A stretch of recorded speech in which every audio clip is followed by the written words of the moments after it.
First item, is there any public comment on our closed session items only? Nothing on closed session that I'm aware of. Refreshing right now. Nothing on closed session. Okay. Roll call, please. Trustee Rodriguez, Here. trustee Gonzalez, Here. trustee Amanda Jackson, Here. trustee Friedman, Present. trustee Donna. Present. Roll call. Okay. With that, let's convene the closed session. We'll close that door. You want me to? Sure. Okay. And George, if you can hear me, can you make me co-host so that I can share a screen?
Order.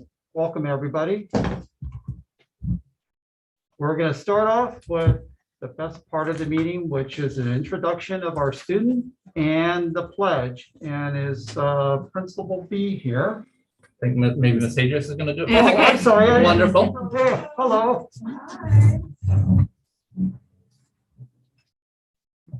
Hi, everyone. Hello. Thank you for inviting us here this evening. I've got Nico Marinovich here, and he will be reading the pledge tonight. Nico is one of our fabulous 8th grade students representing New Brighton Middle School. We've got a chance to talk a little bit to Nico today, and I'll let him answer any questions that you might have. But one thing I learned about Nico today, he's not only our student council president, which is the leader, of our school and all the wonderful activities. So you'll be talking to him and learning more about him later. But he's also a guy that loves golf. He represented our New Brighton Middle School golf team last year, and you're going to do it this year as well, right? Yeah. He has a good story about a birdie that he had on one of the holes that they let the other. So be sure to ask him about that. But also, he loves to cook. You don't hear that much from students, right? When you say, "What do you like to do?" He loves to cook. So I just wanted to share a little bit about Nico and just introduce Nico. So here you go. Thank you. That's great. Good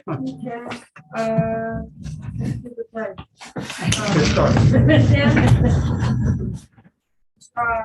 Place your hand over your heart. Ready, begin.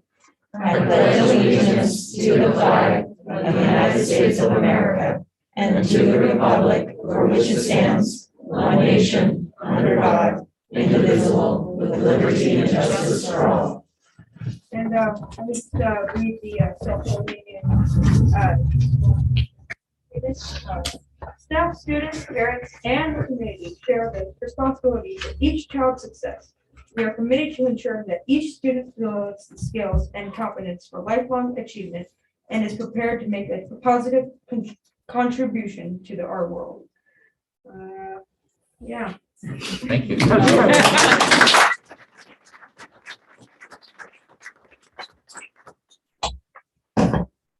Questions? Well, here, I got something for you right here. We got a certificate of recognition for coming in and leading us in the pledge. And I'd like to read it, Nico. Okay. Nico really enjoys New Brighton Middle School community and finds it to be a fun and supportive environment. He particularly likes his humanity class with Mr. Wardmuller. Yeah, there he is. He plans on attending college, but at the moment, he is more focused on finishing New Brighton Middle School and getting through high school. That's a good focus. In his spare time, Nico enjoys cooking and playing video games. He also likes to play golf and is a member of the New Brighton Middle School golf teams. So I got left hanging there. I want to hear about this birdie. Yeah, so I was on the La Vega, if anybody knows where it is, it's right near, I don't really know where to describe it. If you like to drive up, Yeah, top the hill. yeah, top of the hill. I made a birdie on this hole where there's like a gulch. And maybe if you played the course before, but there's like a gulch, and if you hit it in, you have to take a penalty, but you have to hit it over onto the green, and the green's like really narrow and small. So I hit it on the green, and it rolled just to the flag, and I got it in, and it was really sweet. Wow. Sound like the finishing of a movie, right? Yeah. Caddyshack. And then cooking, I got to hear about this cooking too. You really like to cook? Is there a certain type of food you like to cook? Yeah, I like to cook chicken with all like different herbs and spices and stuff. Mhm. It's really fun to cook and really tasty. So yeah, that's pretty much what I like to cook. That is great. And you cook for the family at home and Sometimes. But usually just me when I'm feeling really hungry. Just like I'm just really hungry, and then I just go into like the fridge or something. you take time to cook. I think that's great. Yeah. Healthy.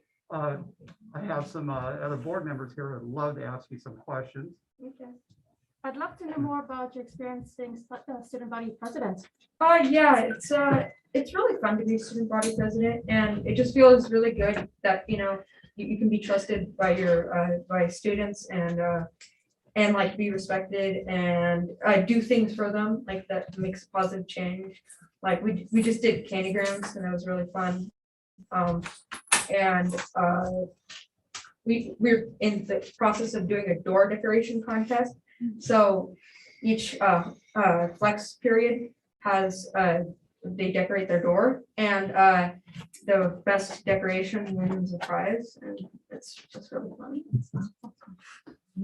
All right, I have a question, and if you don't want to answer it now, that's okay, but if you ever want to reach out to us later and send us an email or write us a letter or anything, what I'd love to know as you're an 8th grader, you're obviously a student leader, what can we as a school board do to support New Brighton students from your perspective? You're just doing so good. I don't really know. I mean, like, You're welcome to put thought into it, right? Our job is to set direction, set policy, try and, steer the ship a bit. So you might have some great insight for us. one issue I see out of like a very selective few is the lunch line. It's really long, and sometimes it can take a long time to get the lunch.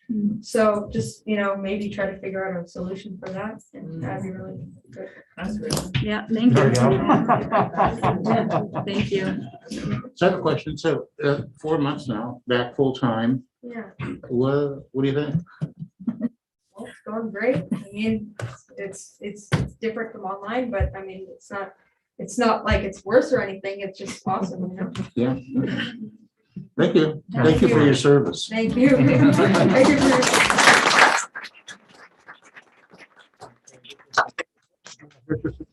And can we get a picture of you, Nico? If you don't mind kind of going and grabbing your certificate and going right back in that corner and facing out Face here. that.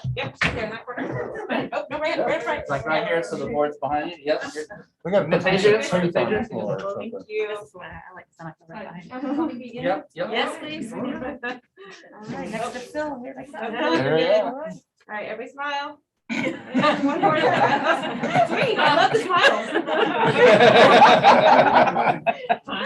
Good job. Thank you so much, Oh, Nico. did you get it? Really appreciate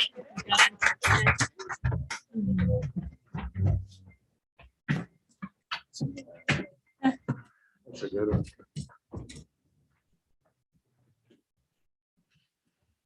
Okay, next item, is there a motion to adopt the agenda as it stands? I move. I'll second. First, second, all in favor? Aye. Jen? I said I. Okay. There's nothing to report out on closed session. Consent agenda, is there a motion to accept the consent agenda as it stands? I'll make the motion. I'll second. First, second, all in favor? Aye. I. Okay, all good. Now, let's go on to the recognition. You take I think that's Miss Adrius again. Oh, okay. Come on down. I'd also like to bring on Michelle Tomlin, who was gracious enough to take on student council this year. Come on up, Michelle.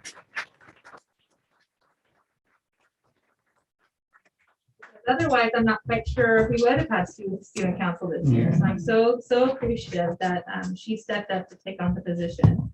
And before we introduce our students that are here, we've got 4 representatives there. Did you want to say anything about student council?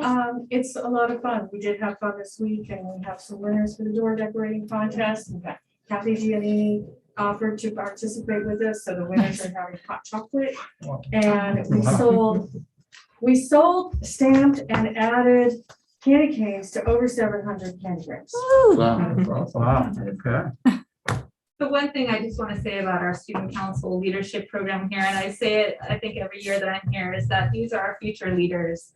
And the New Brighton Middle School Student Council officers and members, they go off to Soquel High and other high schools, and they're the leaders. When I hear who's running, up at Soquel High right now, those are the leaders that come from Soquel District, the schools, the elementaries and from New Brighton. So We breed good leaders here, and you guys are gonna go off to do great things. And we just really appreciate your service and your commitment to your peers at New Brighton. And we just hope you continue to do great things at SoCal High or Harbor or Santa Cruz, wherever you end up. So we'll go ahead and introduce our officers, the ones that are here today. And I've got the list right here. We want to start off with sixth grade representative, Cassidy. Is Cassidy? Yeah.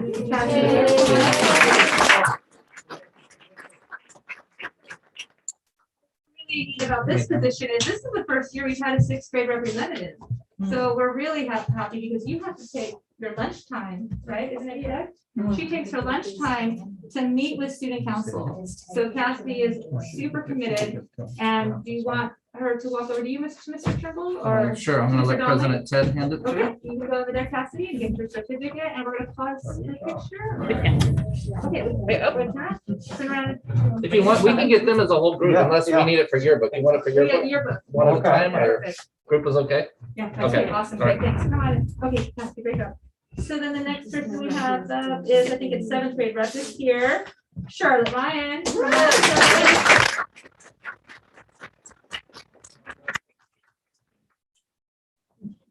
Yeah. Great, thanks, We'll get Charlotte. you all back as a group in a couple minutes. Yeah, okay, fantastic. And we have our treasurer, Olivia Pope.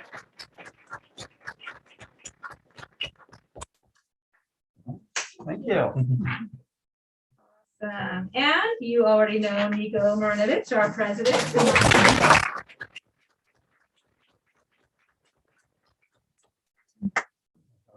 All right, and I'll let you ask a few questions if you'd like to. our students. Okay. Here's your paper. Ms. Adrian, these are for the students who weren't Oh, here. yeah, thank you. Make sure they get the certificate. Thank you so much. Well, thank you. All right, here they are. Board may ask you a few questions and then we'll get your photo. Go ahead, guys. Let's see. So are there any students who've been doing student council for more than 1 year? I did it last year. Yeah. Mhm. Yeah. And does it change from year to year? Yeah, Depending on well, who's. Yeah. well, I mean, last year, That- it was okay. kind of hard. Point taken. Yeah. Yeah, it changes from year to year, just because, you know, certain things come, certain things go, so, yeah. So did you have the treasurer job last year? No, I didn't. I was just on the student council. Okay. Anything coming up second semester that's exciting and that you're looking forward to? We're thinking of maybe doing the dance, but we're kind of, you know, like figuring out how to do that, so we're trying to figure that out right now. All right. Yeah, that would be a project. What's it like representing sixth grade? It's fun because I get to know all the students a lot better and they think it's really nice. Yeah, okay. Thanks for serving. How often do you meet? Once every Wednesday. Wow. Every Wednesday, okay. And then do you meet in a room or do you meet outside or do you meet Zoom or? We meet in Mrs. Tomlin's room. Okay. Great, okay. Well, thanks. Well, let's get a group photo. Oh, You yeah. guys come right up here. Photo. Ms. Adrian, Ms. Tomlin wants to take a photo. Oh. You can't be in the photo. I'm standing right here. And we'll have you guys stand up for that. I can take a picture. There you go. Give them both in there. All right. Hey, if I freak myself. I know, right?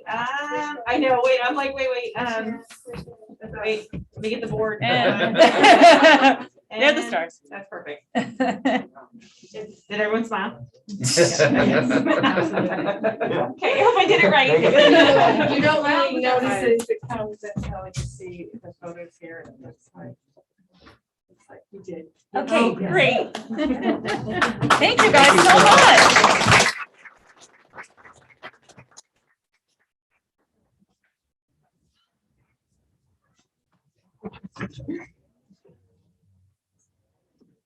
I can see pictures of this. Yeah, okay, I'll see what I can get. I meant not to mention, I thought it'd be fun to see. I assume it's a school door. So I don't know. Do you want There's that another set of Don't leave me in in with charge. the rotation from the pledge? Do the same, okay, I'll add that. The same rotation.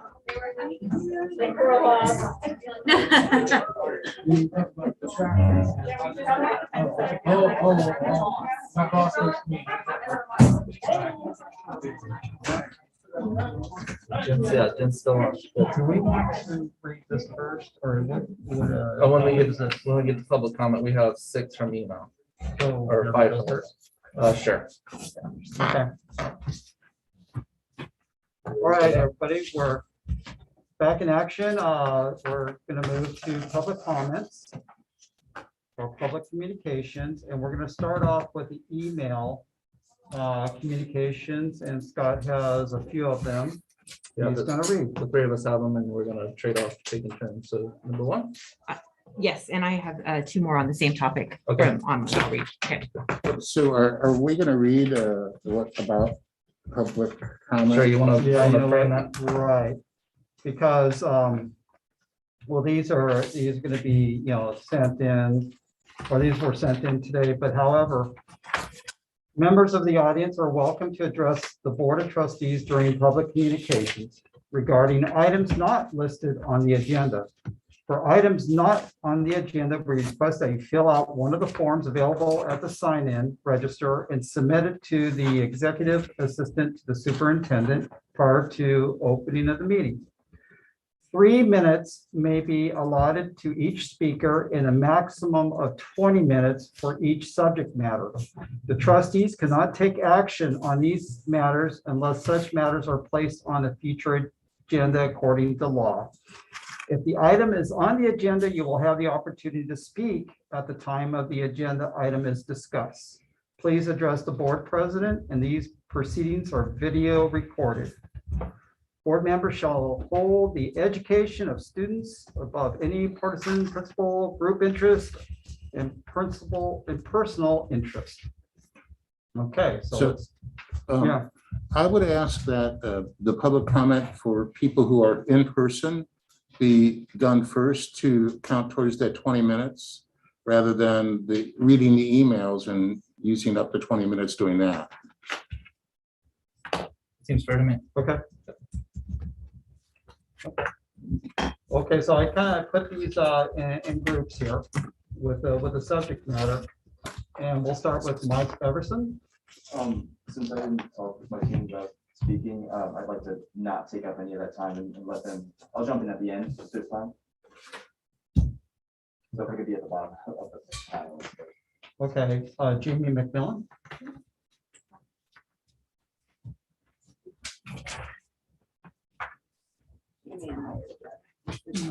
My name is Jamie McMillan. I'm a first grade teacher. I'm one of the SCA site reps at Soquel Elementary. Soquel L is pro biliteracy, and we have concerns about our DLA program starting in the fall of 2022. Our staff has gathered multiple times and share a common thread of concerns. We want everyone to take notice that we care very much about our school community. We came to speak to the board because the lack of communication has made us very nervous and concerned about the success of this program.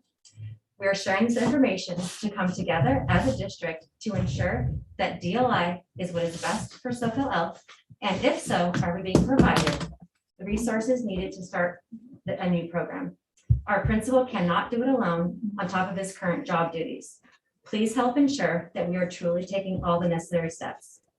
We ask that the people who have been at the inception of the DLI at SUESD have extended conversations with our staff. Our staff is innovative and willing to try new things as we are used to collaborating to create effective programs. We need to be involved in the creation of a rollout of DLI. Our principal is open to creating a task force, but we're not sure what that looks like yet. Our staff members have emailed you and submitted public comments. We ask that you read them carefully, but as much time and thought were put into them. Michelle Spahn is going to discuss some of the concerns that we share collectively. I'm Michelle Spahn, second grade teacher, Soquel Elementary. Our first concern is we are unhappy with the process so far. No one served as an SEA representative, and no classroom teachers were on the DLI committee. We have not seen notes from the CAVI expert. We have asked many detailed questions of Scott and Jessica without specific answers. Our principal, Eric Witter, addressed some of them, but like us, he was not part of the DLI committee. We are also concerned that our district EL, English language learners, can't sustain a DLI program at this time. We have asked for a feasibility study and have yet to see the results. We understand that before deciding to move forward with any major program shifts, such as a DLI program, a feasibility study is essential. We know our community well and worry it won't best serve our stakeholders. In addition, we are still in a pandemic and dealing with extreme learning loss and social emotional distress. Our final overarching concern that we are not ready to our final overarching concern that we are not ready to begin in the fall of 2022. We have concerns about curriculum, staffing, school culture, and a rush timeline. We didn't receive a timeline until asking multiple times. We also expressed the need to have an expert guide us through these first few years. Our resources are already stretched, so then because of pandemic issues. We are worried our students and programs will suffer since our principal will need to spend a large chunk of his time getting DLI off the ground in the next 7 months. So thank you for listening. We care about our school. Michelle. You don't leave me. Whoa. I wasn't. Sorry. Okay, I'm going to be addressing the school culture part of the concern. I'm writing to express some considerations about the implementation of the DLI program at SoCal. I'm speaking as a product of a dual immersion program, a former dual immersion teacher for 8 years and an SUESD teacher for 7 years. I am proud and privileged that I was able to grow up in a dual immersion program from kinder through 6. My education enriched me and allowed me to see the world through a diverse lens, inspired me to be a worldly traveler, and will of course become bilingual. After teaching 8 years in dual immersion that was implemented alongside the regular gen ed program at one school site, I can say there are some challenges and ideas to consider. Having a dual immersion program at a school alongside a regular ed program can cause a divide amongst the two programs, the school, the students, and the teachers. Right? Growing up as a student, it felt different being the Spanish immersion kid at the school where all the rest of the classrooms were English only. There were so many other students that were not in dual immersion, it was easy to be left out. The other students probably felt not understanding why they weren't learning Spanish and why we were. We got labeled as the Spanish kids and they were labeled as the English kids. As a teacher of dual immersion, there was a divide amongst the two programs. As much as we wanted to collaborate with our colleagues and try to maintain a unified school climate, I can say from my experience that because the programs are so different, the effect will cause a divide. The needs of these students will start to change and the collaboration and teamwork will become a challenge. And our school will have two programs with different needs. A trend that occurs in the dual immersion program is that the privileged students and the higher academic achieving students will gain from the dual immersion program, which means the regular gen ed classes will have less higher academic achievers. They will have students with behavioral issues, and they will have most of the students have lower academic achievement. The classes will lose balance, and this is because unfortunately, this program doesn't serve the needs of all learners. By first, second grade, what typically happens is students will be advised to be taken out of the program because it is not fitting their needs and helping them learn. So again, what I'm saying is that this program is not an inclusive program to all students. I would like also our district and community to consider this divide and understand what it means to a school that is known to be inclusive, unified, and community oriented. I would like us to consider if this inevitable change in our school culture and climate is really one of the, that benefits all our students or just the students in the program. While we are undergoing a racial justice shift in our school district and schools, I consider this program is really supportive of a socially and racially justice school and district as a whole. My hometown school district has progressed in a way that now has successfully been able to make one of the elementary schools into Cesar Chavez Elementary School, which is now a whole dual immersion school. There is no longer just a dual immersion program housed at a regular gen ed school. I wish when I was a kid, I could have gone to a school that was just dual immersion school. How lucky those kids are to now benefit from a program and have the experience of a unified school.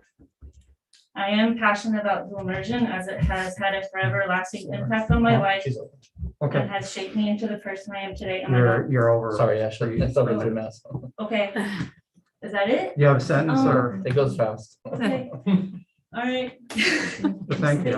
You can email that to them? All right. Yeah. Yes, of course. Thank you. And Do you want me any other? Oh, you did, huh? Oh, yeah. There you go. It's just this week, Where are we at? I believe. I believe our district is making a smart decision in providing a dual language immersion program as it will enrich and benefit the lives of many of our students, but would like us to consider if it should be done at the cost of dividing one of our elementary schools. We are fortunate to have a small school site, Opal Cliffs, where a dual immersion program has the potential to grow and succeed. I would like us to consider the opportunity of starting this program at its own site. These are considerations I hope we can collaborate on to make the best decision for all our students moving forward. Thank you for your time and consideration. Ashley. Thank you. You're welcome. I didn't speak with them, but I just wanted to speak from my heart for a moment if I can. When the student council students were walking out, Michelle saw a former student that she knew, and she said, "Oh, I'm so happy to see you." Did you hear what she said? You said, "How are you doing?" And she said, "As good as I can during COVID." So recently, I had a student during a math assessment break down and sob. And I went over to her and I said, "What's the matter? You love math. You're going to do great at this. Don't worry." And she said, "My father doesn't want to be in my life." That's what she said. So I took her test and I said, "What's going to make you feel better? Do you want to sit in the cozy corner and draw? Do you want to pick a friend, take a short or long walk to the bathroom and back? Do you want us all to go outside and run a lap or something?" Because when a student under your charge is suffering, you have to stop everything. Because we're trying to create citizens that when children under their charge are suffering, they stop everything. Because that's what we try to do. Every student is suffering right now because of the pandemic that we are in, and even deeper in than we were at the beginning of the year, because we're all wearing masks inside right now. We wouldn't have to have done this a couple weeks ago. And it just seems like we need to reinvest in their psychology. I'm new to this district. I'm kind of a fresh half face for most of you. But starting a new big program like this, it kind of feels like going into a haunted house and everyone's going to split up, right? It's like, it doesn't, there's something beautiful in this community where this children feel a connection to their community. It's a small community and it's beautiful. When that's severed, it takes generations to rebuild that. And that's kind of at the crossroads we're at right now. Whenever you read a book about emergency response or disaster planning and relief, and this is the ill-advised thing, is to stretch your resources at this time. Everybody's suffering, everybody. These students can't even have a dance. They're trying to figure out how to have a dance. And this isn't your fault. You all have these positions because you care deeply for these students, and I admire that a lot. They're all suffering. I'm from a district, DPS, Denver Public Schools, where there's almost 200 schools. A lot of students don't have that connection with their class or with their community, and unspeakable things can happen. And I'll leave it at that. So, but thank you. Yeah.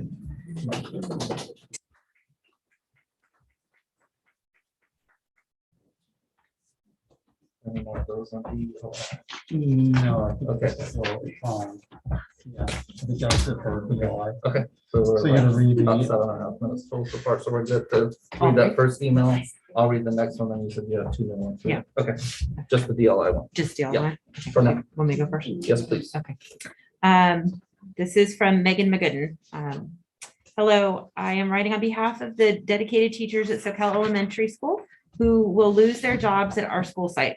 Putting the DLI program at Soquel will displace 6 teachers over the course of the next 6 years. A sad fact that can be avoided if the program were to be implemented at a school site where there is physical space to add classes instead of replacing a general ed teacher with a DLI teacher each year. Luckily, there is such a space. Santa Cruz Gardens would be ideal. I encourage the board to consider the teachers who will be losing their positions at their homeschool site as humans.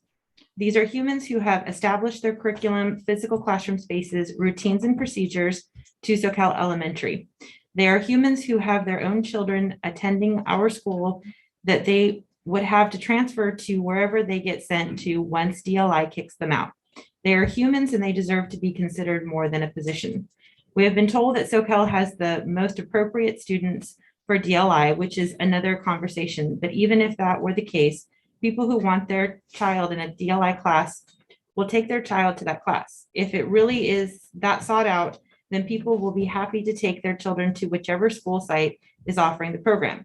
And if they aren't that committed to the program, then the program won't work. So if we are assuming that parents are interested in the program, then we are assuming that they will bring their child to the program. I am proposing that if we are committed to offering this program, let's also respect our teachers and keep them where they want to be. Thank you for listening, Megan. All right, I do have an email public comment on public session. And this one is from Leo Rogers. Good evening, board members. I'm writing to express my concern for the implementation of the DLI program at Soquel Elementary. First, let me begin with some background. I started in SUESD at the Gardens in 2018, teaching ELD. And then I moved to Main Street, second semester, to take over a second grade for a teacher who left unexpectedly. When a kindergarten position opened at Soquel, I was thrilled, mostly because I feel strongly this is the most important grade and also because of Soquel L's reputation.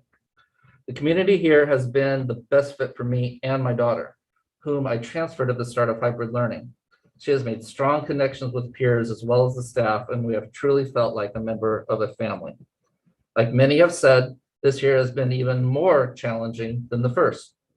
The behaviors I'm seeing with my kiddos are requiring a higher level of support to maintain safety and consistency in the classroom environment.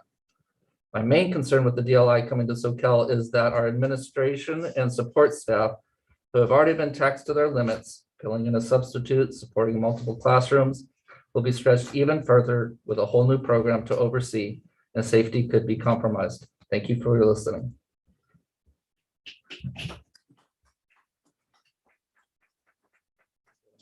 Two more.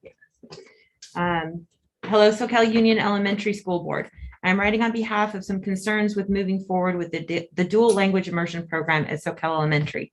In the fall of 2022, I would like to start by saying I am pro-biliterate. I always have been and wish we had a DLI program when my own children were at Soquel Elementary. My concerns are due to the fact that we are still in a pandemic. As a district, we are dealing with extreme learning loss, social emotional distress, as well as the challenge of retaining teachers during a teacher and substitute shortage.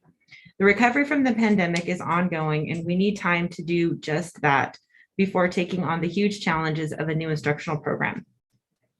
Since learning this program would begin next fall, our site has asked many detailed questions to Superintendent Scott Turnbull and Assistant Superintendent Dr. Jessica Kernan without receiving specific answers. Our principal, Eric Witter, addressed some of these questions asked at a meeting our staff asked for, but like us, he was not part of the DLI committee and only had a few answers. Our biggest concerns were not addressed and have continued to go unanswered. These concerns are about curriculum, staffing, school culture, and a rush timeline. There are also concerns with who will help support our principal with this new program. With this huge undertaking, we will need an expert to guide us through these first few years. Do we have someone who has taught in a DLI school or started a DLI program before lined up to start this program's success? With our resources already stretched so thin, we are worried our students in current programs will suffer since our principal will need to spend a large chunk of his time getting DLI off the ground. What is the plan for this? These concerns need to be addressed now, and clarity around what this program will look like before starting the fall of 2022. Our staff has asked to see the feasibility study and have yet to see results. We understand that before deciding to move forward with any major program shifts, such as the DLI program, a feasibility study is essential. If a study was done, a major stakeholder, the teachers of Soquel Elementary, was not surveyed for the feasibility of this program at our site. I am writing you, the Soquel Union Elementary School Board, before our site has voiced our concerns with starting this program next fall to Superintendent Scott Turnbull and Assistant Superintendent Dr. Jessica Kiernan. I feel it has fallen on deaf ears. I hope you, the Soquel Union Elementary School Board, hear these concerns and will encourage Superintendent Scott Turnbull and Assistant Superintendent Dr. Jessica Kiernan to develop a plan in which we are all involved in the creation and rollout of the DLI program. Kindly, Erica Aiken. Okay, I'll take the next one. Okay, next one. My name is Abby Weisel. I have taught within the district for 12 years, the last 8 of which have been at Soquel Elementary. I'm writing to express concern about beginning a dual language immersion program during the global pandemic. Our school site sees the value in programs that foster biliteracy, and we do not contest the benefits of dual language immersion education. However, the success of these programs depends upon effective implementation. Our staff would like to caution the district in its haste to start this initiative. We are being asked to spearhead this enormous undertaking in a time of crisis without the necessary time or resources. Our school, along with schools across the nation, continue to struggle in these unprecedented times. We have elevated numbers of students with serious behavioral and social emotional needs. Additionally, our students incurred significant academic losses during distance learning and hybrid instruction. To exacerbate matters, the pandemic also created staffing challenges. Most schools are experiencing a lack of substitute teachers, recess coaches, and aides. As a result, our intervention teachers, counselors, support staff, and even our principal are pulled from their duties to fill for sick staff members.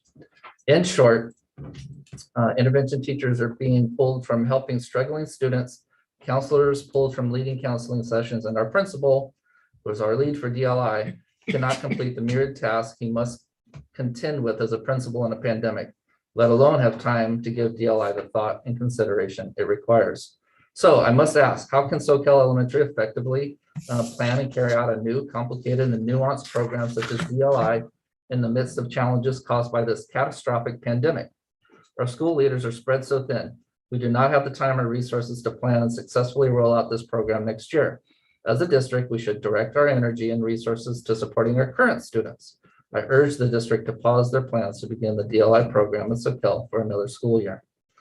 If delaying the program is not an option you're willing to explore, I implore the district to provide our school with more support in planning and executing this program as soon as possible. We would like an expert in dual language immersion programs to guide our school through this undertaking. We also request that classroom teachers be involved in the DLI planning process to ensure its success. DLI could be a wonderful addition to our campus if it's done correctly. Shortcutting and shortchanging this program will be disastrous for our students and school community. Thank you for your consideration. Okay,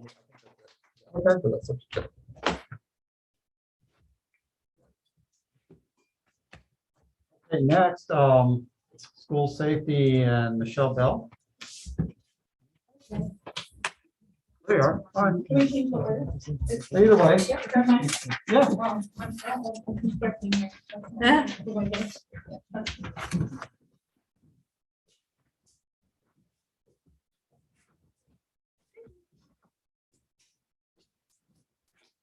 Good evening, everybody.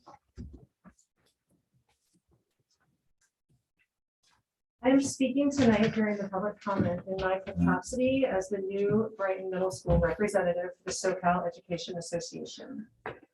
Our site administration takes the time to meet with the union representatives on a regular basis to discuss areas of concern and need. We appreciate that these meetings can take place and that the administration always comes to the table with an open mind and an eye for solutions. At our meeting on Monday with the site administration, we voiced concerns and some possible solutions regarding student and staff safety. We think it is important that you are informed about these ongoing concerns, and so I am here to share these with you. The most important concern is the fact that some staff currently do not feel safe while at school. We have had a number of safety issues arise this year, including 2 in the past 2 weeks. As a result, some staff, students, and community members are starting to speak out about their concerns. We request increased supervision at New Brighton, as well as additional and updated safety trainings and protocols. We are understaffed for campus supervision at New Brighton. We currently have 3 recess coach positions and a campus supervisor position posted on EdJoin for our school. This shows that the administration is aware of the need and is taking action, but the positions remain unfilled, one of them since September. In light of these facts, we recommend raising the proposed pay rate for these positions to attract highly qualified staff, finding a temporary solutions to immediately fill these vacant positions in the meantime, and taking other necessary steps to make New Brighton as safe as we all want it to be. We asked the site administration on Monday for updated safety and emergency trainings with the Capitola PD, and we appreciate their commitment to making this happen for us. In addition, we also would like time built into our meeting schedule to revisit all safety plans, policies, and procedures, and to complete any necessary training needed for all staff to confidently and cohesively implement safety and discipline protocols. I thank you for taking the time to listen to these concerns, and I hope that as we begin a new semester and a new year, that we are all moving forward in implementing these positive changes. Speaking personally, outside of my role as a union representative, I want to give voice to some specific instances on campus that have made adults and students feel unsafe. I just learned yesterday that we had a person not affiliated with the school enter campus during school hours and steal from the bike rack. We have had repeated vandalism, drug use, mob-like behavior from students, and bullying involving the mention of school shooters in a threatening manner. This year has been challenging for so many reasons. We have spent nearly 2 years focusing so deeply on our safety in response to a deadly respiratory virus. I ask that as we continue to do that, we also remember and return to looking at the safety concerns that we have always had at school. I spoke to you earlier this year to share concerns of our staff. We did not have enough teachers to fill our classrooms.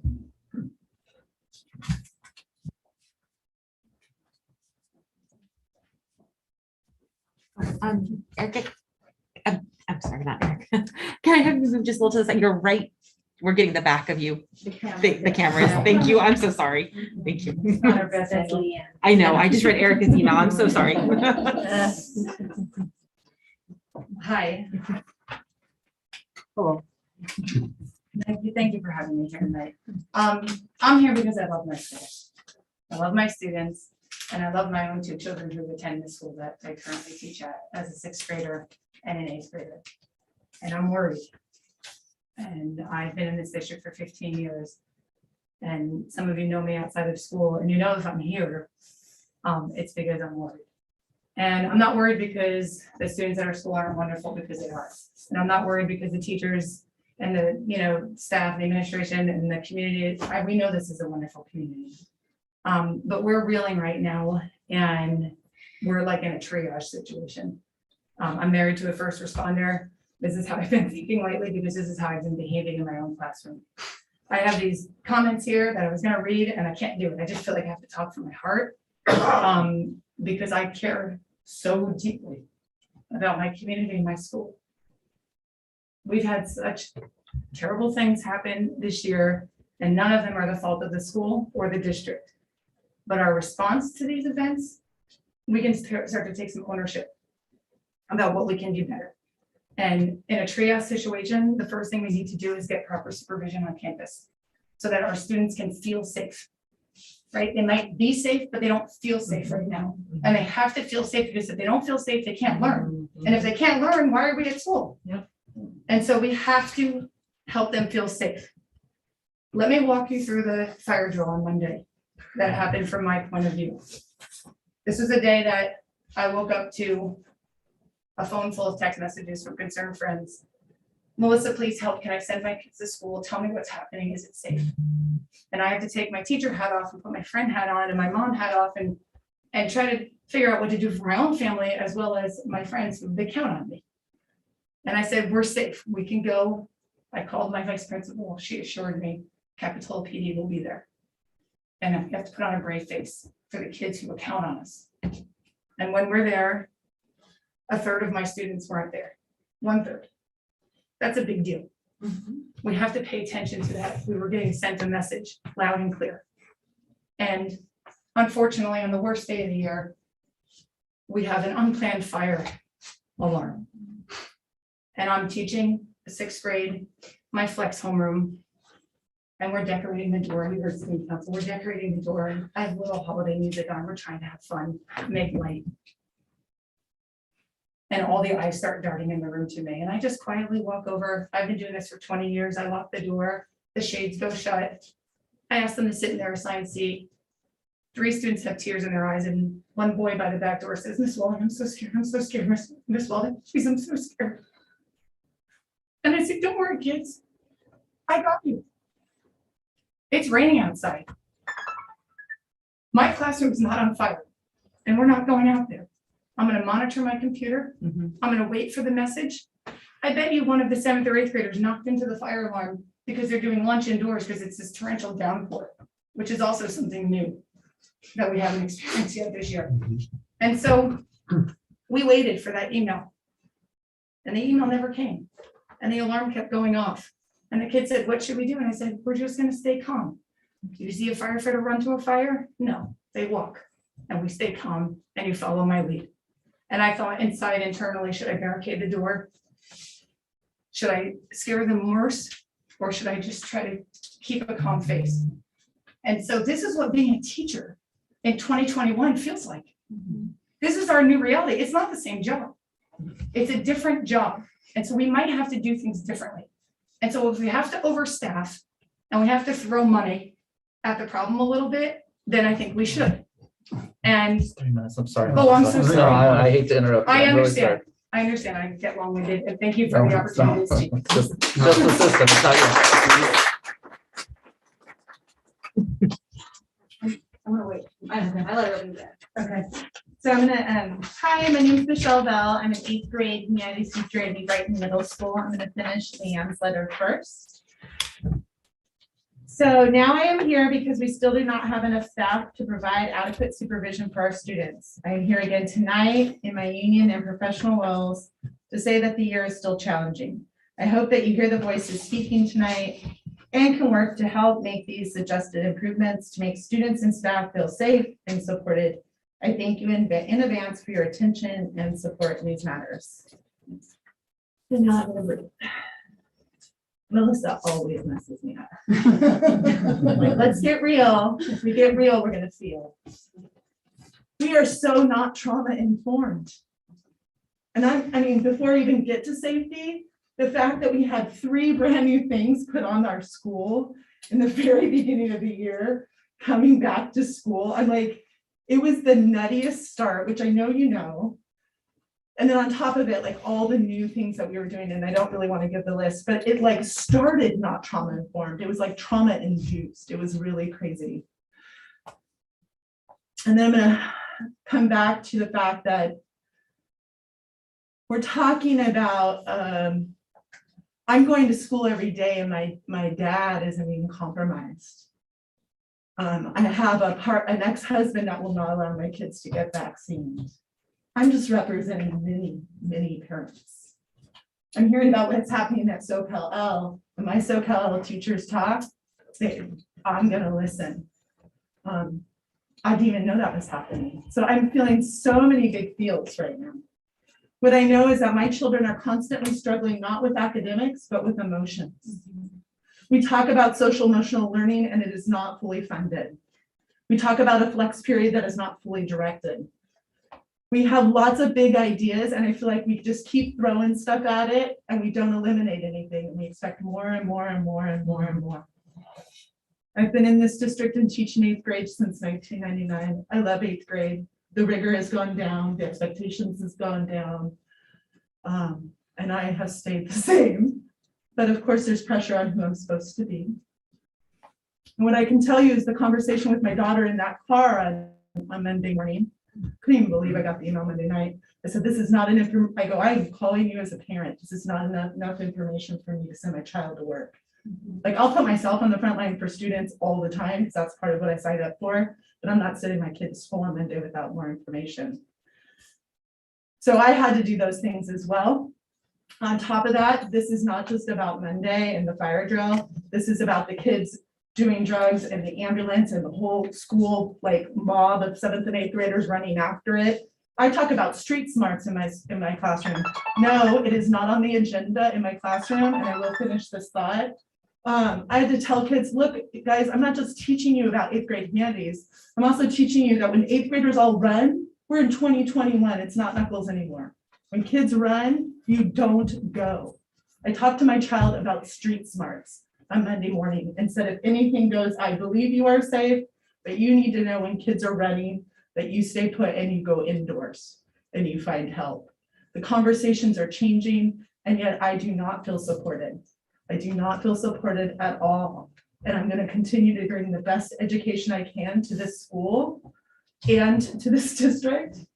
And we're going to lose teachers again. Retention is not happening. And I think we have really major problems. I hope we start to fully fund social emotional learning. Thank you.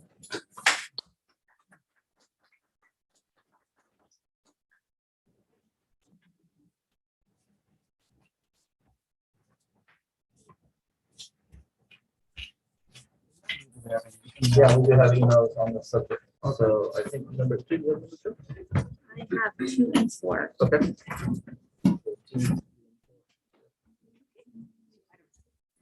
Yeah, okay. I was like, wait. I'm sorry, I was looking at the thing. I think that's the air conditioning. Right, Jessica's gonna read an email on the same subject. Okay. Hello, SUESD board members. I'm writing this letter as a parent and a teacher at New Brighton Middle School. As of late, there have been many incidences that have raised much concern. We came back to school this year in hopes of a somewhat normal reentry from COVID. However, it has been anything but normal. I completely understand that there is a staffing shortage statewide, and there are many problems across the country. That being said, I believe we need more at our school in regard to supporting students' social emotional learning, campus supervision, and clear communication between administration, staff, and parents. There is a major lack of supervision on our site. It is putting student safety at risk. Students are feeling unsafe on campus, and with the last 2 weeks, there have been multiple events that perpetuate that feeling. As a teacher, I'm feeling disheartened that we are not doing enough to support our students. As a parent, I hear from friends that they are concerned about what is happening on our campus. It is getting harder and harder to promote our school around the community. I hope there is more we can do to support our students' social emotional learning and safety at our school, and we can bring New Brighton back to the strong and loving school it was when I first started teaching here. Sincerely, Andreas Zapagostas.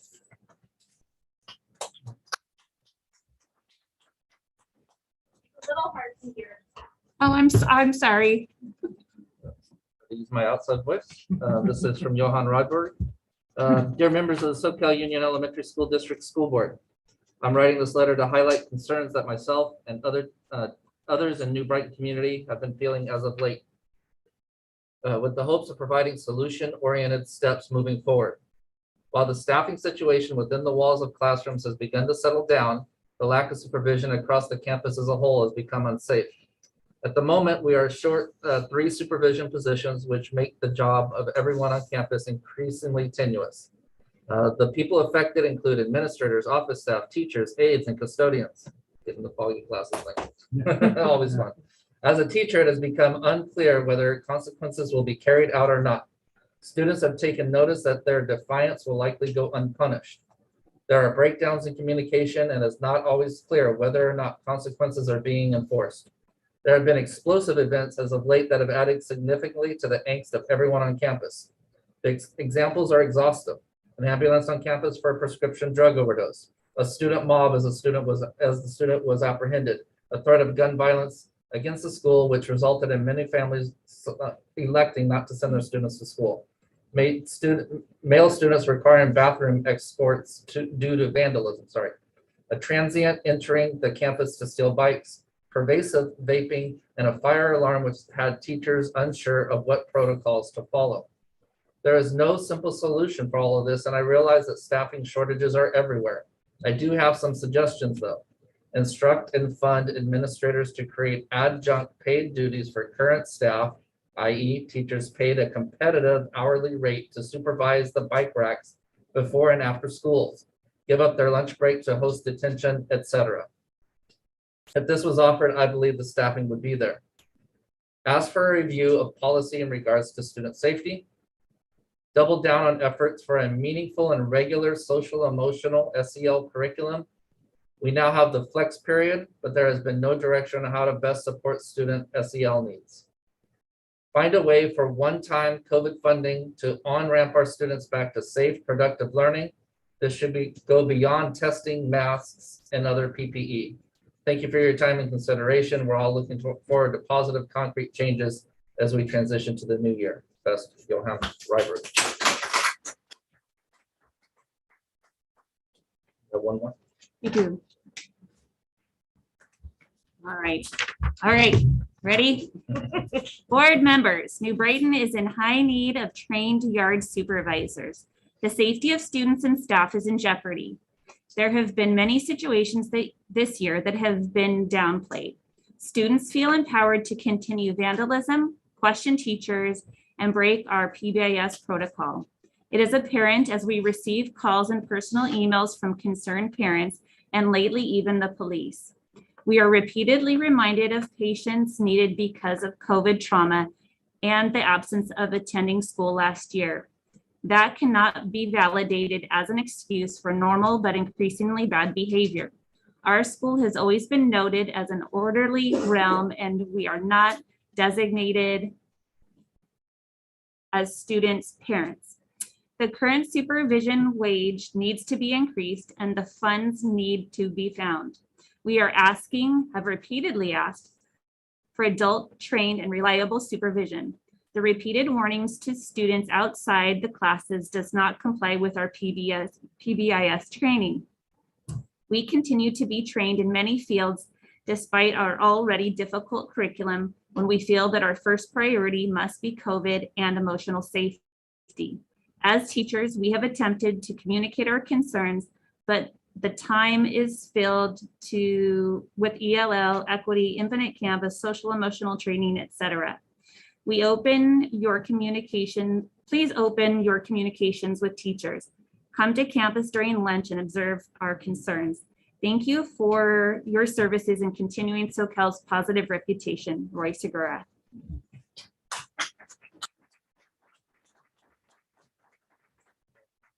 Yep.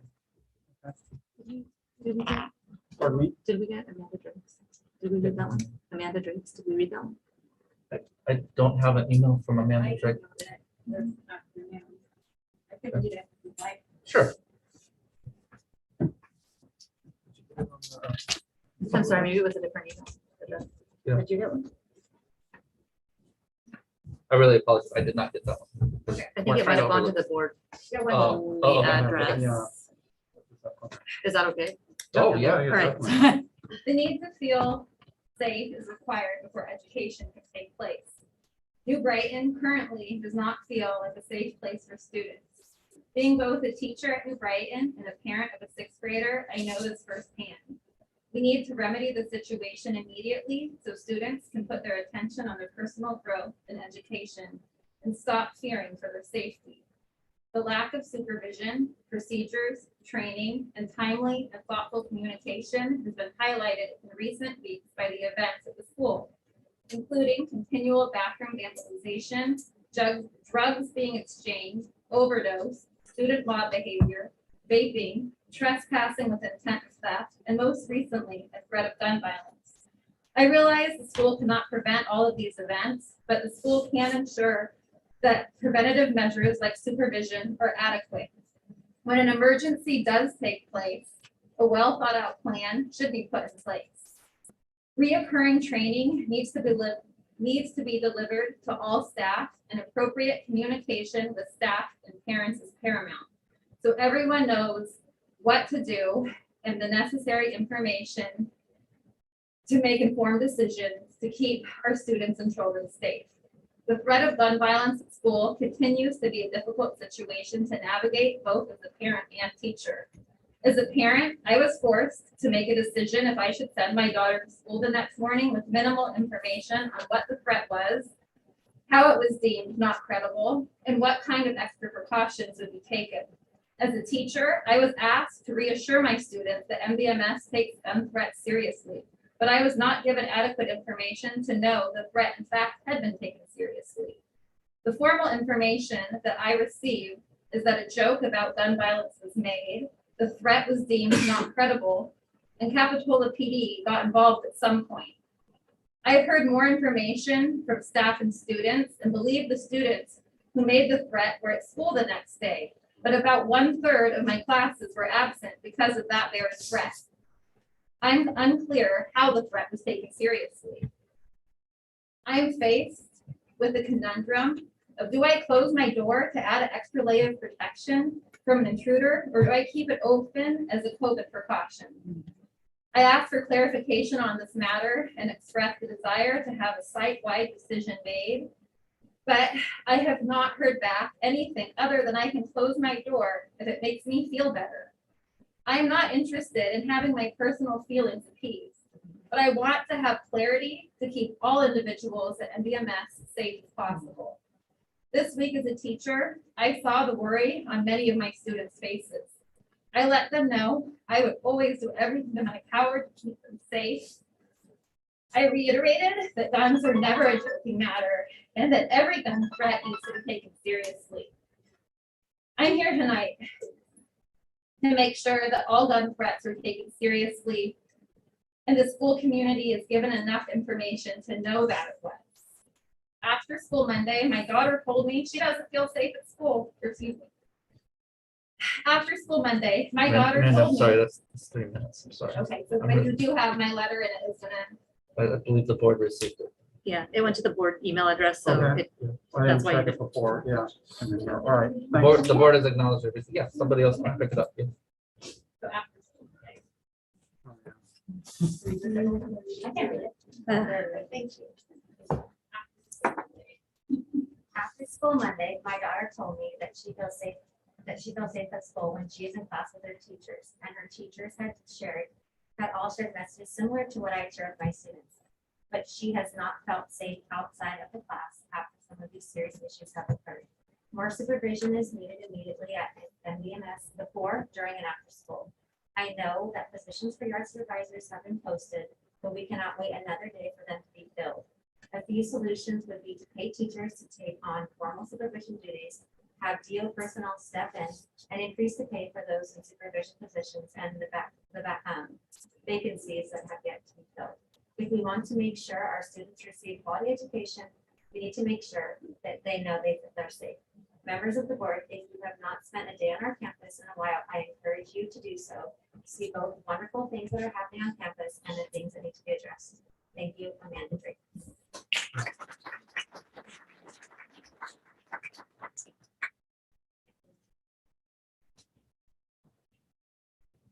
For email that. So, yeah, I'm just checking real quick. Yeah, I didn't check before I came in here, so, all right. Yeah. All right, That's all on that top. that's it, okay. All right, next, Ashley Domal. I think she Oh, I she shared. already read Did you? Me too. Oh, okay. I was just testing you. Okay. And then, Mike Fayel. Did I pronounce your last name correct? Okay, That's your last one. that's right. Before I start, somebody mentioned to me, I didn't notice it, that the member of the board was texting while I was speaking. You know, description of the person, I believe it might be Michelle. Mhm. Okay, you're going to not do that today. I need a text because Okay, so can you, Yeah. say your piece, please, and not, can you say your piece, please? Well, she's not gonna do Can you that. say your piece, please? Sure. Okay, my name is Mike Wild. Following up on my remarks to the board last month regarding that its early support of the George Floyd movement, and also the promotion of social emotional learning, aka critical race theory in the SUESD. I feel sympathy for everyone sitting in front of me right now. I really do. As our current educational systems are now sponsoring one of the most mind-numbingly, soul-crushingly stupid ideas in the history of the human race, i.e. social emotional learning, aka critical race theory. The mere thought that we would teach our children this family history that people of a certain skin color are inherently racist is, to my way of thinking, beyond even the most malignant imagination. I believe the careers and lives of most of you would be defined by your involvement in promoting social and emotional learning to their people. I also believe most of you know that teaching racism is wrong.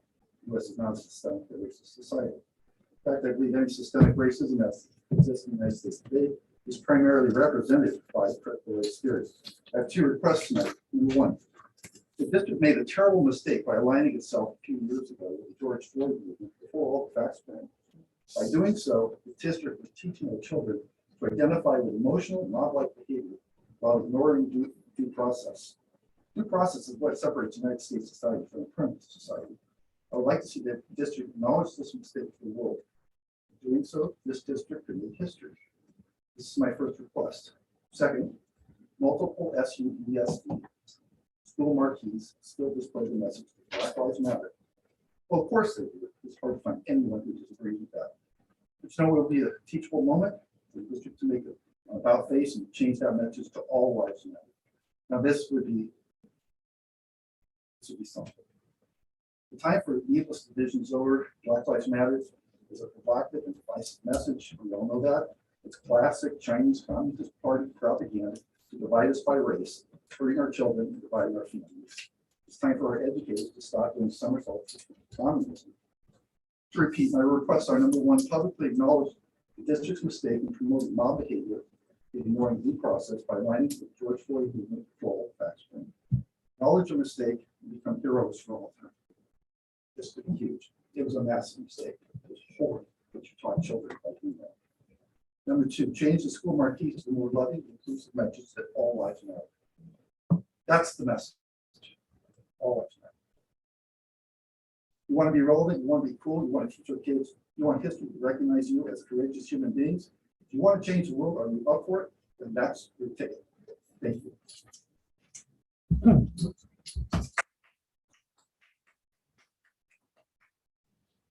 Okay, we have anything else I don't have any more emails or speaking. email? Okay, this is it with public communications. Oh, okay. Yeah, please. You can give it to Linda. Well, let's just go straight to the source. Yeah. Hello. What the topic is Soccer field. soccer field. My name is Enrique Domo. I'm the athletic director at New Brighton Middle School. I believe we have one of the best sports programs in the county. The basketball team, golf team, all the teams. My question is our soccer field. I don't know if you've had a chance to go out to the soccer field anytime soon. There's a lot of cliff holes. Today we had a game. We had to transfer to SoCal, Ohio, which is great. Playing under the lights, and we could play in the evening time. My question to you is, I know there's been talks about getting a new turf field at the school. I want to know where we're at on that. And I asked the administrators first if I could ask them first. I didn't want to go over their heads. But I would like to know, is that in the books anytime? Well, honestly, we can't discuss the communications right now, but Okay. I'm sure Superintendent Trimble could update you on any Sure. Is that okay? on any plans on the soccer field. Okay. The other thing I have is that we do know we have a football team starting January 10th here on the field. I just want to know if it's actually in the budget. I know there's a lot of things going on day one as well, but I know a lot of people out there, they're sitting on the floor. We don't have any stands. I was also asking if we can get a possible scoreboard. The reason that we would need a scoreboard is during soccer games, we don't know what the time is. You know, everyone has different times. The referees make up times because they want to leave. It's like, wait a minute, that's only 25 minutes. We're still owed a little bit more time. So I just want to put that out there that Also Shoreline, brand new field, Mission Hill, brand new field, Branson 40, new field. We're the best school in the county. And we're a block away from the beach. We should have the upgrade on a new field. Am I correct? Thank you, thank you. Now I think that's it. Okay, well, that's it with public communications, and thank you. And I'm gonna go on a limb here, folks. I really, you know what, we really appreciate you. You are great educators. I appreciate you and thank you for what you do daily. And you know, Dave, that it's the coolest thing to have somebody say you're their favorite teacher. You're not the only one, though. You know, other teachers, other students will say. So thank you very much. Have a good holiday. Thank you all.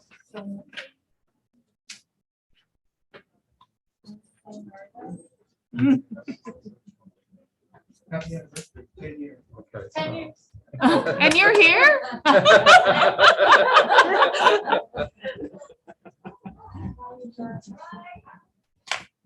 Can I just add very quickly, Mr. Domo, you can make an appointment with me anytime and I would be more than happy. It's a subject I like to talk about. Okay, well, I have to talk to him first, so I'm gonna go over ahead. Thank you.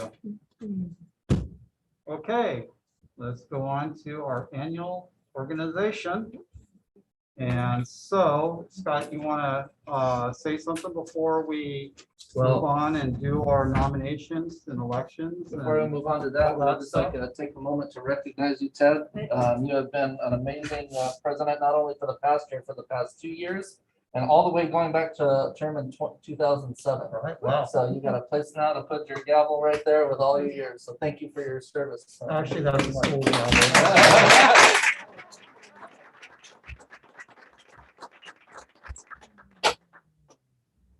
And that's no pressure to serve again. Oh, yeah, I know. It's, I don't know what to say. I mean, it's been wonderful. And I mean, I'm only on the board. It's you guys that do all the work, basically. You know, I mean, I really appreciate what you do there, you know, and you're at the meetings but otherwise you're moving. So, as far as, you know, thank you for everything you've done for our district at the top. And, you know, thank you. This is really great, you know, hanging on the wall and my gavel. Well, with that, of course. I sound like Brad Pitt, my Academy Award. Absolutely. Thank you very much. I I know, people think I am. But all right, so. So with that, it is time to make a nomination for another president. And of course, anybody on the board. There's been a history at times on the board to kind of go around the dais, and there's been other times, as Ted's 2-year term indicates, where it's kind of just the best fit with where each and every individual board member is. So you can have a discussion, you can make a nomination. It's really up to the board at this point. Well, with that, I'm going to nominate Carolyn as position of president. Thank you, Ted, and I respectfully decline. Okay. All right. Okay. Can you all hear me? Yeah. Hi, Yes. and I want to say thank you both to Ted and Carolyn for 2 years for that, for going through the past 2 years in those leadership positions. And I would like to nominate Amanda. Thank you. Okay. Amanda. I'm willing to serve and accept the nomination. I second. Okay. It's such a highly desired position. Oh, that's great. Okay, so we have nomination and all in favor? Aye. Aye. Any- Aye. Okay. Anything from the public? Okay, so should we, or should we just go? We're at through? the end of the organization. Oh, okay, yes, yeah, and okay. When it's not in the agenda, we'll be ready to do the musical chairs thing. Thank you, Amanda, for accepting the nomination. Okay, So now, Yes. do you move? So it's at the end of this organizational period. is what we Oh, have yeah, noted Amanda's in- now president, so. Oh. Take it away, take it away. Yeah. All right, then, let's move on to the electing the board vice president. Do I have a nomination for someone to serve as vice president? I nominate Carolyn. I nominate Jen. Right, okay, so, Jen, do you accept the nomination? I do accept. Thank you. Carolyn, you are on it tonight. I'll second that nomination. Any discussion? Any comments from the public? All right, all in favor of Jen serving as vice president? Aye. Aye. Thank you. Thank you, Jen. And thank you all for accommodating my special circumstance tonight. I really appreciate it. Okay, next item is electing the board secretary for 2022, presented by Scott. This is the big position. Yeah, that- So traditionally, the superintendent has served in the role of secretary, and if so inclined by the board, I would be willing to do so again. Do I have a nomination? I move. I'll second. Motion and a second for Scott to continue as board secretary. Any discussion? Any discussion from the public? All in favor of Scott continuing as board secretary? Oh, Aye. aye. Did I go too fast? Oh, we're good. I really want. And thank you, Linda. Yes, exactly. Okay, and then next up, consider approval of board committee appointments for the calendar year. So we've, again, Scott, if you don't mind leading us through that Sure, item. yeah, of course, yeah, so board serves on several different really important committees, such as the Child Nutrition Advisory Committee, the Chamber of Commerce, SCUSBA, the Santa Cruz County School Boards Association, CSBA Delegate Assembly, thank you, Phil, Racial Justice Task Force, Fiscal Prioritization Team, and the Joint Leadership Team with the City of Capitola. And so you can see in the status who, in the status section of the memo, who is served currently in the current year. And so members can, at the end, we'll do a summary for Linda so that she gets any moving pieces. And so at this point, we could go through it one by one to see if members wish to stay on that committee or wanting to step down, or you can have a discussion right now to ask any questions about the committees before we go into that. Does anyone have any questions about some? Yes. So go ahead. I would like to suggest another committee that I could wait till after we're done with these. It might be, well, I was gonna say, it might be helpful if it informs people's There you go. decisions about Yes, what to be on. I think that we should form a climate adaptation committee with 3 goals. One is to keep schools open. So adaptation means pretty much like what we're doing here at New Brighton, putting in a generator, and so that if the power goes out, we can keep our schools open. In a broader concept, California has climate policies. 2030 is a target date for reducing emissions by, I don't know, 40% or something, and by 2040 by 80%.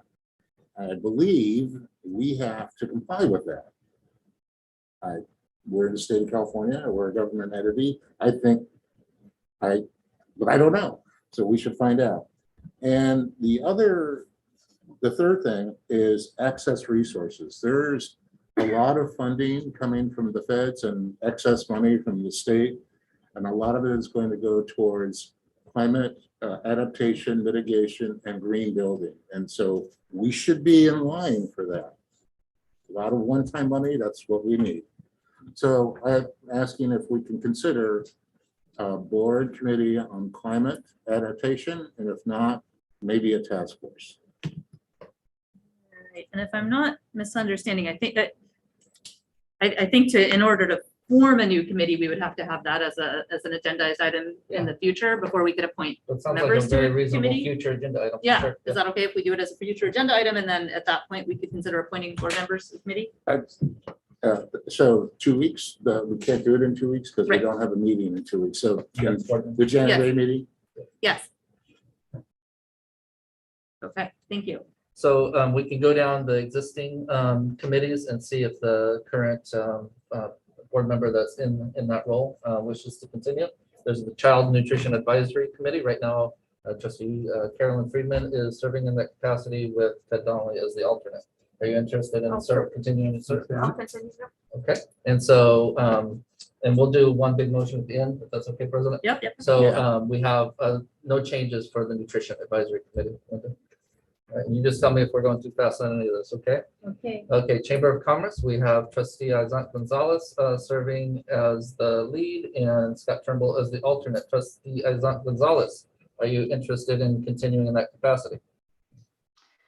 Yes, and they didn't, I still haven't really been invited to meetings, or maybe they weren't holding them, I think. Yeah, I don't think so. Okay. Yeah. Once So, they get back up and yes, running. it has not been a large time commitment, and when it does resume, I know I'll make that work. Awesome. Thank you for that. So no changes to that committee.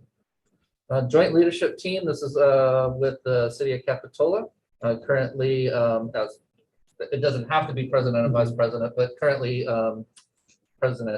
previous president Donnelly and vice president Friedman served on that committee. Are you interested in continuing to serve, or you want to jump in there? Well, I think it's important to have a Capitola resident serving in that capacity, which I am not. I'm in an unincorporated Well, county. technically, I'm not either. Oh, you're not? Really? You're No, not? no, You're like no. a block over. Okay. Yeah. My question is, and kind of in terms of timing and whether I can make it fit with my work schedule, are they in-person meetings? they've been virtual this past year, Uh-huh. and they seem to be working well.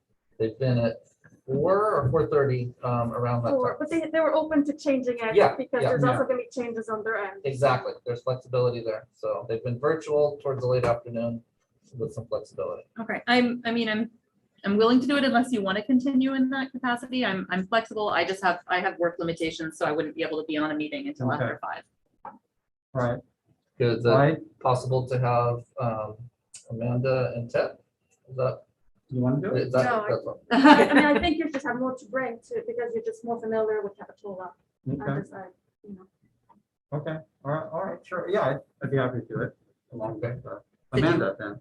Are you okay with that? Or are you? Oh, All right. sorry. From body language, we'll see. I did- Rodriguez. is I just fine with served it. on that for I a know number of you years. did. You Not- did your. Not only this time as a board member, Yeah. but we remember when we actually created this Yeah. thing. Yeah, I remember that. Yeah. Breakfast Club. So I was there. Okay. We don't get breakfast. It's fine. So it sounds like we're okay with Yeah. Ted and I. Yeah, so Okay. the only change there is Jackson Miller in place of Friedman. Correct. And then SCUSBA, the County School Boards Association, currently Amanda Jackson Miller serves as the lead with Carolyn as the alternate. And are you willing to continue? I that do capacity? enjoy that group. I'm happy to continue in that capacity. But if someone else would like to actually be our official representative, I would just attend as a backup, which is allowed. So if anyone's like, No, I think you Into it. represent us really Okay. well, very well. all right. Yeah. Be the alternate then. Still be the Okay, alternate? perfect. Okay, no changes there. Thank you both very much. And next we are going on to CSBA Delegate Assembly. I want to do that. Do you? Really? I can make it happen. I should open my mouth. As an elected Yeah. position. Yeah, he's a- Can't yeah, really yeah, undo yeah. that one. So we'll just say thank you, Phil. and move Yes, on. thank you very I much. nominate Phil. Okay. Gotcha. Racial Justice Task Force, trustee Friedman has been serving one seat, and then the other seat, because we can't have more than two, at a meeting outside of a board meeting, have been trustee Azant Gonzalez and trustee Jackson Miller sharing the other seat, alternating. So I'll start with trustee Friedman. Are you willing to continue on that? Continue. Is it possible to attend virtually for the in-person meetings? though? We can make that work. We can do a hybrid like we're doing tonight. Yep, we've gotten pretty good at that. Yep. And let's see, for the other seat, I think I remember trustee Azant Gonzalez saying that it's a commitment that she can no longer carry on, but correct me if I'm wrong, Jim. No, that's correct. It means a lot to me, being on this, but I have to streamline a little bit with my life right now and my baby and work. And I don't want to be, I hate missing anything, and I foresee not being able to fully commit, and that's something, so I have to respectfully decline. We all understand and respect that. And so, Amanda, are you willing to continue as a second person? I am, unless one of my colleagues would rather hop in, because that's great to have other representation. Voices? Yep. Or you can share a seat with Amanda. No, not hearing you. Okay, then. Okay. Yeah, yeah. So the only change there is just no President Gonzalez on the second seat. The dual immersion leadership team, that was, we can really take that team off. In light of tonight, and we know that there's still work to be done, so I'm not saying that in any way, that there's not still work to be done. But the very narrow focus of the dual immersion leadership team was to work with CABE during the study year. And so that constituency, although we still will continue to work with different stakeholders, the constituency of that team was not meant to be ongoing. And so I would recommend striking that team as it relates to having a board member on it. Unless there's any concerns. I think if it comes to, reopening any type of district-wide committee, Yeah. of course, right? Yeah. The board might like to have some representation if there is. Of course. And if it's needed, I'd be happy to. Okay, represent again. So if I'm hearing right, we'll strike the team, but I'm going to keep it in my hip pocket as we continue down the road with DLI. If we need some work, but Trustee Friedman's wanted to be part of that. And last but not least, the fiscal prioritization team, the most fun team in the district. Right now we Yes. have Phil Rodriguez serving with Jennifer Gonzalez as the alternate. So I'll start with Phil. Are you willing to serve in that capacity? Sure. Your love of budgets? Yeah. You know, it ought to be an interesting budget year coming up. We should get together. Yeah. And Jen, are you willing to serve as the alternate on that team? Yes, thank you. Okay. So if I didn't go too fast, I think Linda can reread those so that you'll have a motion for this. So for board committee appointments for the year 2022-23, Capitola Soquel Chamber of Commerce is Jen Isaac Gonzalez with the alternate being Scott. Child Nutrition Advisory Committee, Carolyn Friedman with the alternate being Ted. Joint Leadership Team with the City of Capitola once a month virtually. Now it says morning, but it could be afternoon. It's Ted and Amanda.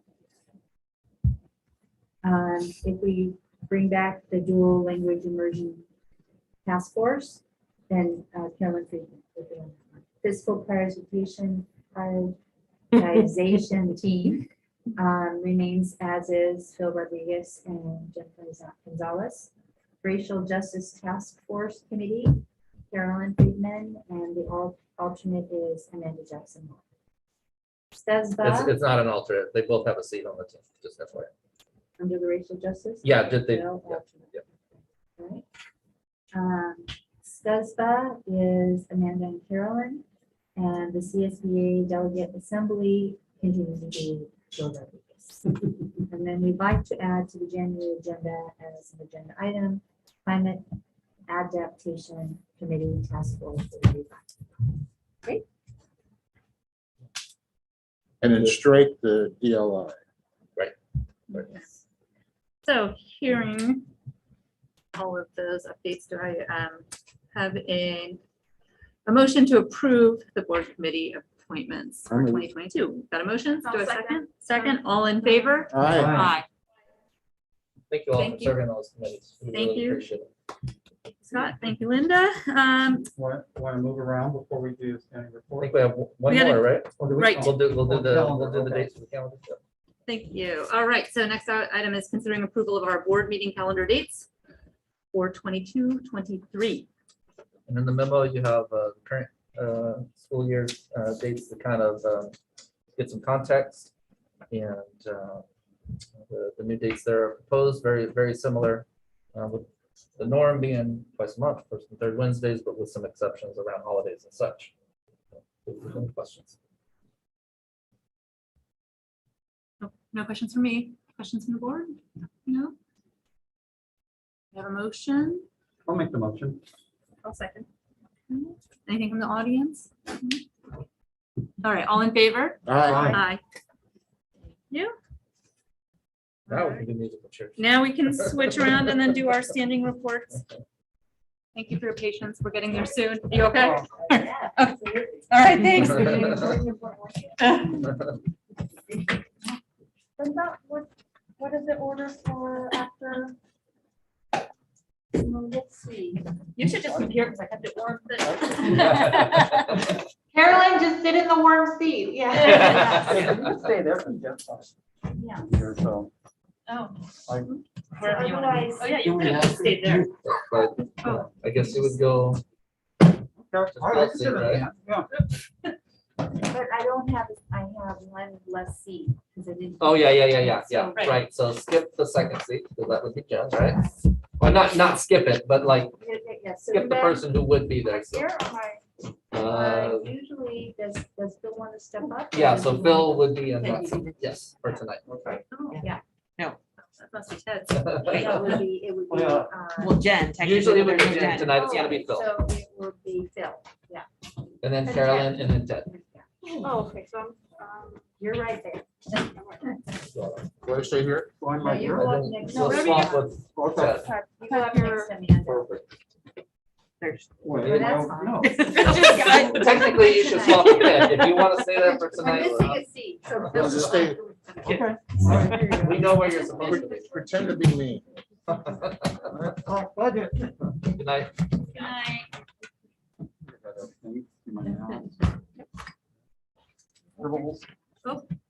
Oh, you didn't sleep any. Yeah, That's great. Yeah, I don't know where he was here. there you go. Oh, wow, we're really doing it up. There you go. I don't know if we're supposed to. He's integral to the next item. Welcome to the neighborhood. After standing reports. We I saw him leave with his basket. No, he was here. Maybe he took his basket and left. were just curious where Principal Pat went, but he's gonna show up in the nick of time. I know he is. He's in here tonight. So. Okay, We still have standing report, so we're good. very good. If we're ready for standing reports. Stella, do you mind leading us off? I will. Thank you. First and foremost, congratulations, board members, on your new seats and our new year. So congratulations. Also, Mr. Domo, are you here to represent the CSEA and one of our, that's awesome. So you'll be up in just a couple agenda items, but that's amazing. Mr. Domo is going to be our new CSEA president. And so We got a he'll be seat with for us you. later. Yeah, official seat. So yes, I'll make my report out short and sweet for everyone. I've been working on first interim, which I'll update the board on later this evening with some of our new financial information and some new funding that the district will, as part of the budget, we'll go over some of that new stuff. I am working closely with our payroll tech, who will be leaving on maternity leave here very, very soon, and I'll be taking over our payroll duties as well. So we are closing payroll. We have a very short turnaround. Payroll closes today, and it has to be to the county by tomorrow noon. So they really don't give us a lot of time for Christmas. So we're getting that taken care of. We're continuing our work with Climate Tech, which is really exciting. Right now, it's just really all the behind the scenes stuff. They're working on DSA, they're working on solar, they're working on all the projects that are going to be coming up here after the first of the year. As I said, solar was the first out of the gate because it will take the longest for DSA approval and all of the permits that we have to go through. But I will be putting out to an RFP that will go out most likely right after we get back from Christmas break. And that will be for the window replacement for all of the older buildings in New Brighton. So that's very exciting. Climate Tech is going to help us with that work. Part of that would be hopefully condensing some of those window panes down, getting the new upgraded windows where we're all in compliance, help us with our energy savings. Also, one of the big things would be removal of the blinds and shades as they are right now, replacing that with filmed windows for ease of the classrooms as opposed to having to close those curtains. Those buildings are very tall. So that's a big concern. So I'm really excited about that. That is a huge thing that has been, since I started in the district 9 years ago, on my radar to have done, and I'm so excited. So the next phase of that will hopefully be repainting of the older buildings as well, since we'll have all the windows replaced. So that'll be a next step. And then JPA, our JPA for property and liability, well, we have property and liability and workers' compensation. At our last, both our last JPA meetings, I was nominated, to my surprise, as vice president of both of our JPAs for Santa Cruz, San Benito County. So I now sit on 2 more boards, and which is really exciting. Our property and liability JPAs work very, very hard to keep our costs down, and they work with us. I love working with Keenan. They're amazing. Anytime we contact them regarding any kind of insurance questions, they get back to us immediately with some very clear standards on what we should be doing. So we had our annual walkthrough with our Keenan representative.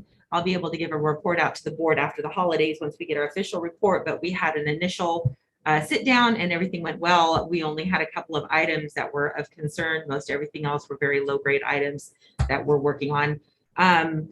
Our adjuster, our inspector, Kayla, is a former New Brighton and Soquel student. So she was very excited to be our inspector. Got to see some, Miss Bell was one of her former teachers, so she was excited to spend some time with her.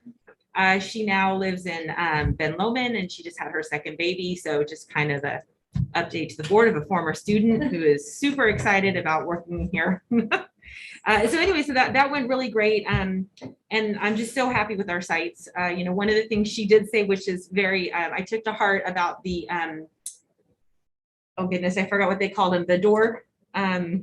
The garage doors. No, the door, the door art that they're doing. The door decorations. Door decorations. I'm so sorry. She was very, very excited about them, even though we probably shouldn't have paper on the door, but she's overlooking that because the projects were amazing. So she was great. So that is my report out for this evening. Thank you. Thank you.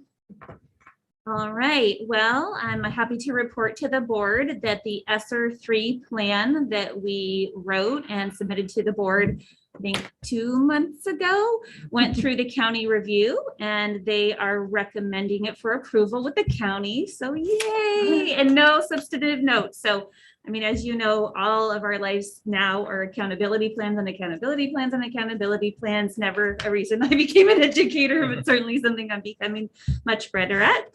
That said, all of our school sites administrators are working on the school accountability report cards.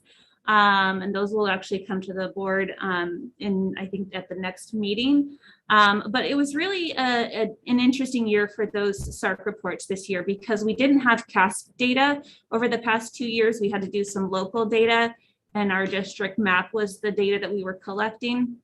We did collect that data through MAP. We don't use MAP any longer. We use iReady. And we had to switch from Illuminate to Infinite Campus because Illuminate was not able to offer us their product any longer. So what that caused us is a lot of really labor-intensive work to be able to give the state the defining data that they were requesting for student progress. So if you see our principals who, you know, maybe have more gray hair, or if I have more gray hair, it's because it's really been a lot of manual input and a lot of reconfiguring data to support that report. That said, the iReady second diagnostic is underway right now. And so I think our educators and students are doing a really good job. And we're able to see where progress has been made. And I think that we're seeing some good progress. So it's really great to be able to see that. And look forward to kind of that finishing and diving in a little bit more. And with regard to data, and I love people first, data is probably another love, but DataQuest released our English learner data, and we can do some comparative analysis through this between our school and the state, our schools and the county, and our schools, and then other adjacent local schools or like schools. So we've gone through that data with the principals. It's really kind of revealing data. We've also sent it through to our EL specialists and our intervention specialists to kind of do a little preliminary dive. The good news is, you know, while we feel like, you know, there's so much work to be done and so much more to know, by and large, in comparing ourselves across our county, our teachers and students are doing quite well. And so that's actually a really beautiful thing to see. And I hope to be able to publish more of that publicly. Then let's see, we have, and this was really interesting. I've just started working with the science lead at New Brighton and Christina and Craig, and we are looking at some relevant and age-appropriate comprehensive substance understanding curricula. And in light of some of the conversations that happened today, it's just really timely. So we're really looking for that relevant substance education program so that our teachers really feel equipped, you know, to have those discussions. so much more to talk about, but those are the highlights. Can I ask a quick related question, at least related in my brain? Can you remind us of when the last time we did the Healthy Kids survey at New Brighton? We did the Healthy Kids survey last year, regular time. We've got some of the preliminary data out. I know that they're doing also a local measure. And so I don't know if that's actually, that went out at the beginning of the year and there's going to be another mid-year and then possibly an end year. I think now is a timely point. So yeah, but that's a great adjacent question. Thank you. Just real quick comments from me. We're continuing to learn more about and start initial planning for expanded or universal transitional kindergarten, which is an amazing opportunity for communities all across the state. We'll be putting together a short-term action team for that to make sure we get some input from the field, from kindergarten teachers, TK teachers, TK aides, principals, etc. As we make some final decisions about that and then bring them to the board and make sure that you are informed on that. And we continue our COVID testing and vaccination efforts, and those are going well.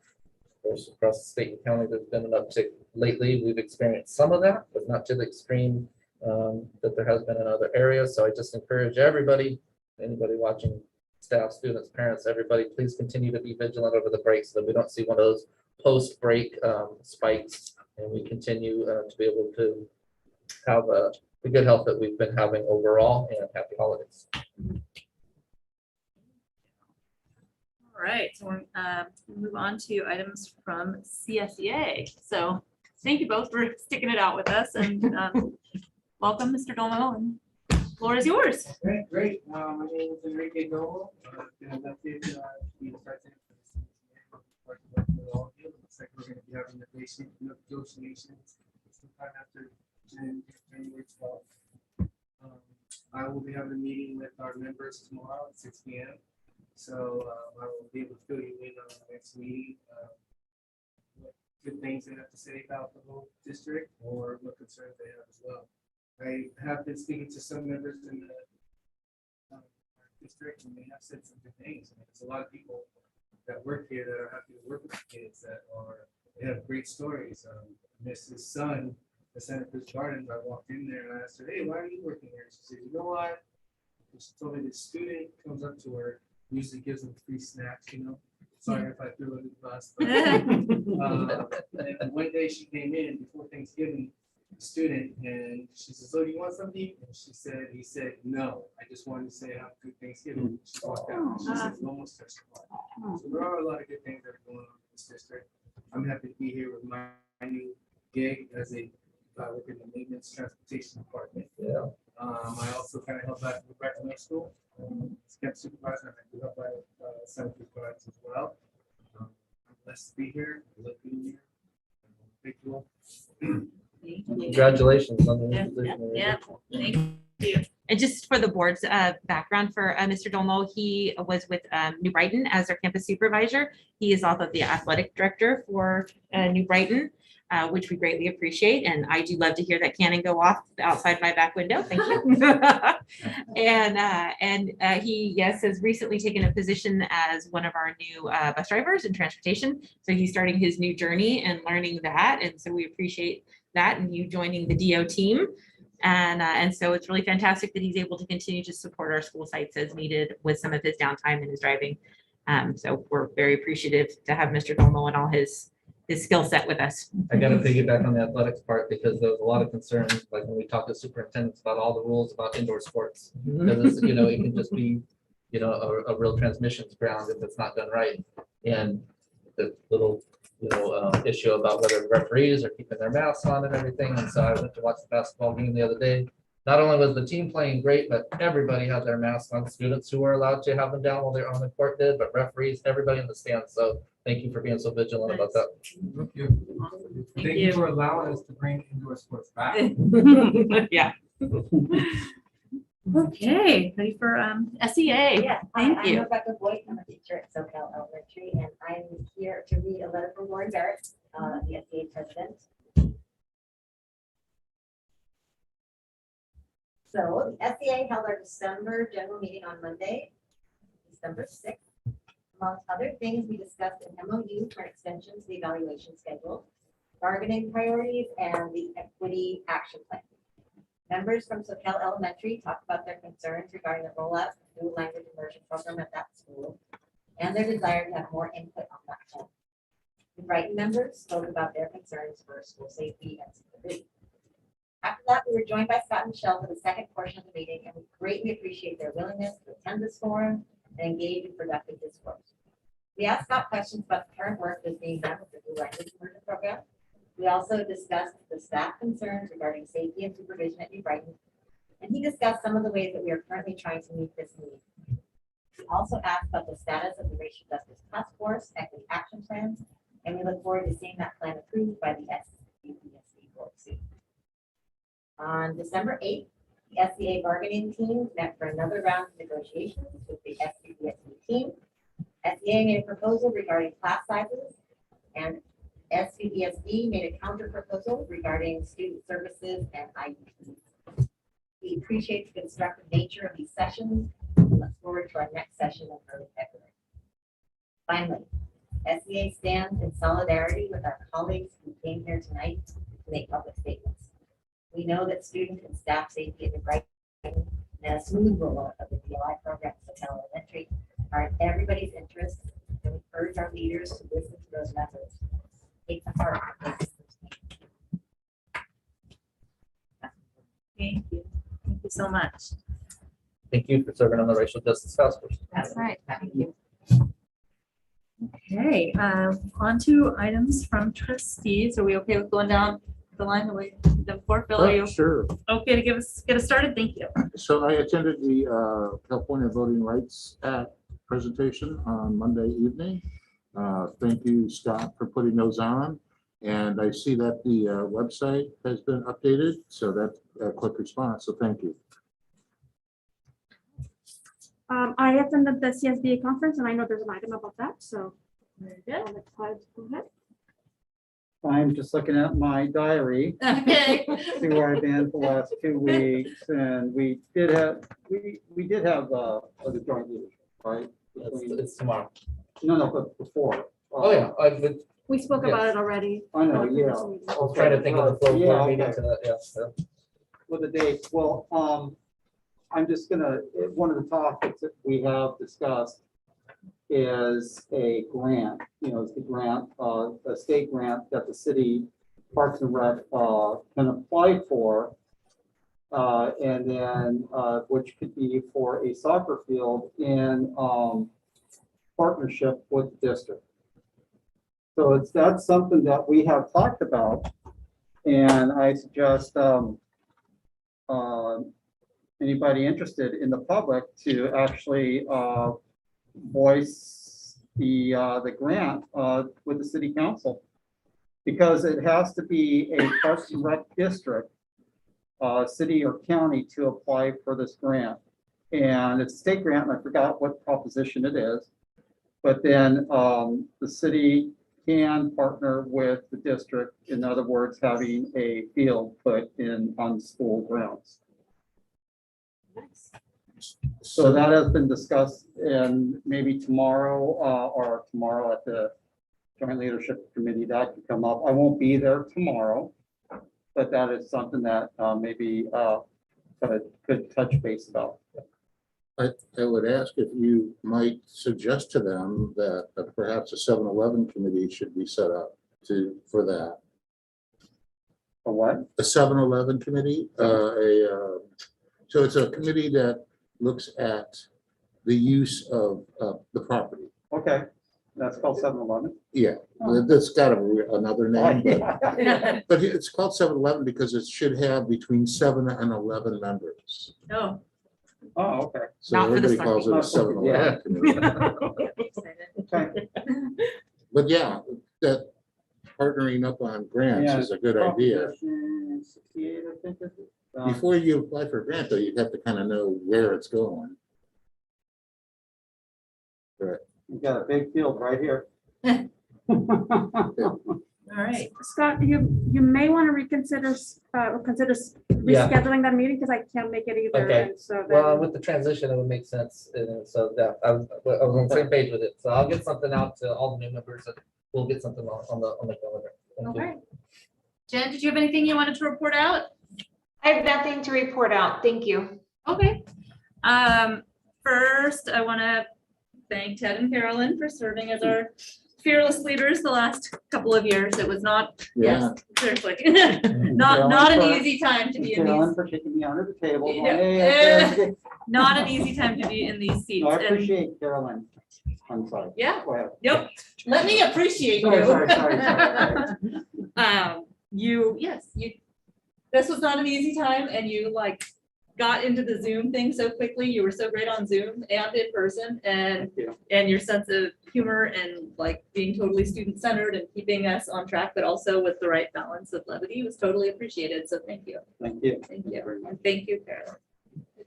The only thing I have to report is the Santa Cruz County School Boards Association meeting, formerly or known as SUESD, where we had our guest speaker was State Senator John Laird, and he provided an update on things he's working on, budget issues, answered members' questions about some education stuff. And if I get a video recording of that, I'm happy to share that out.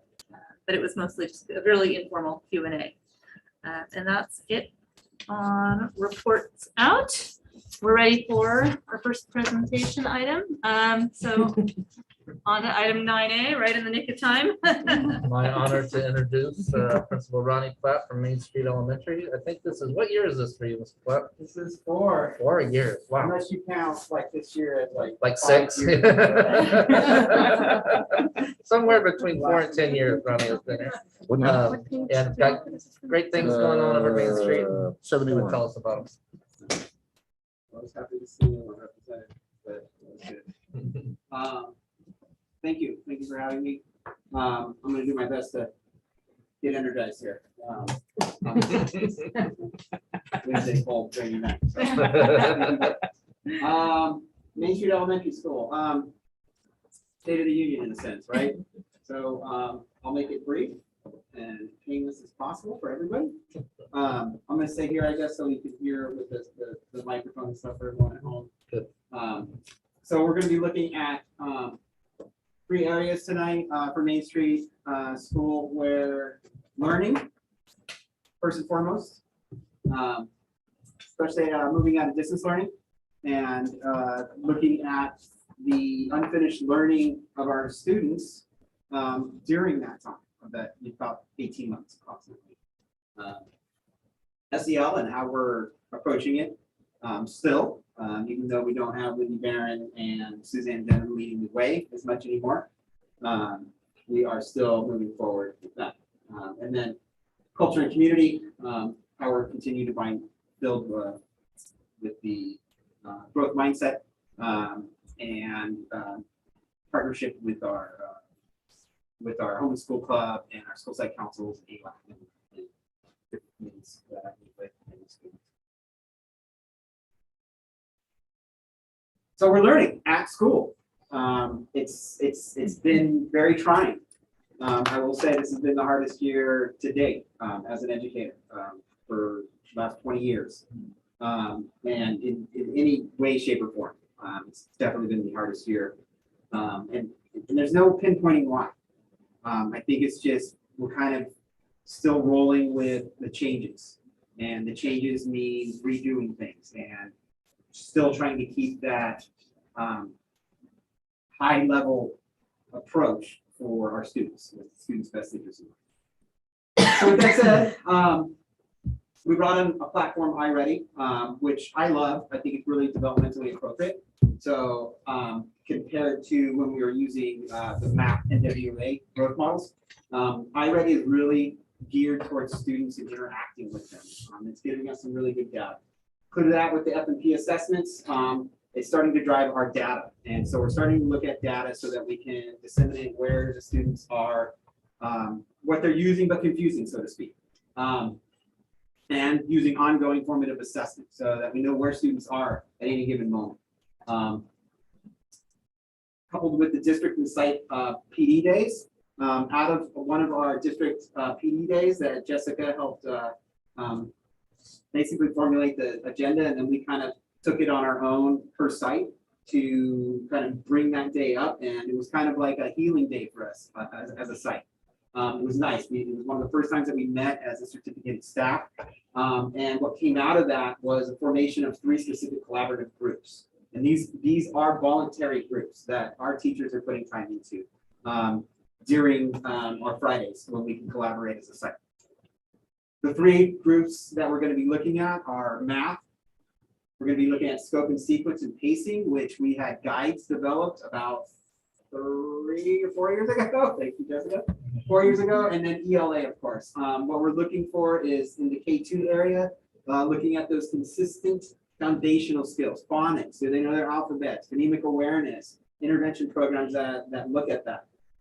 We're looking at the K5 focus overall, really with kind of comprehension, critical text and critical vocabulary, and then background. So comprehension, really attacking that, especially at the upper levels. We're seeing that we need to kind of pinpoint certain areas because I look at learning. I said this in other contexts. I look at learning sometimes as rungs on a ladder, and sometimes those rungs are missing, and you can't climb a ladder too high, or you can't find your way without those rungs. So we're kind of replacing rungs. We have intervention programs right now, ELD supports. We have reading intervention, math intervention. We're looking to extend that with extended learning opportunities starting in January, 3rd, and February, focusing mostly on math in the upper grades, but we'll see what else can come of it, because I know Jessica spoke about having some money to start with those extended learning, and we'll see what we can do with those. We're going to be focusing on knowledge and fluency practice using the SEL and ELD resources from Barbara Hubner, who's been phenomenal. So thank you for bringing Atosa on, first and foremost, and bringing this Atosa, because Barbara is now at our site, every site, and working with the teachers during the release times, which also thank you for the enrichment, because now we can have a whole grade level, 3 teachers collaborating at the same time. We've never had that before at Main Street.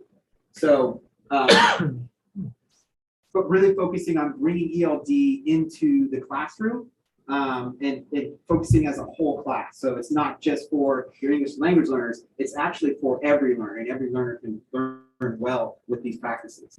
Time to collaborate.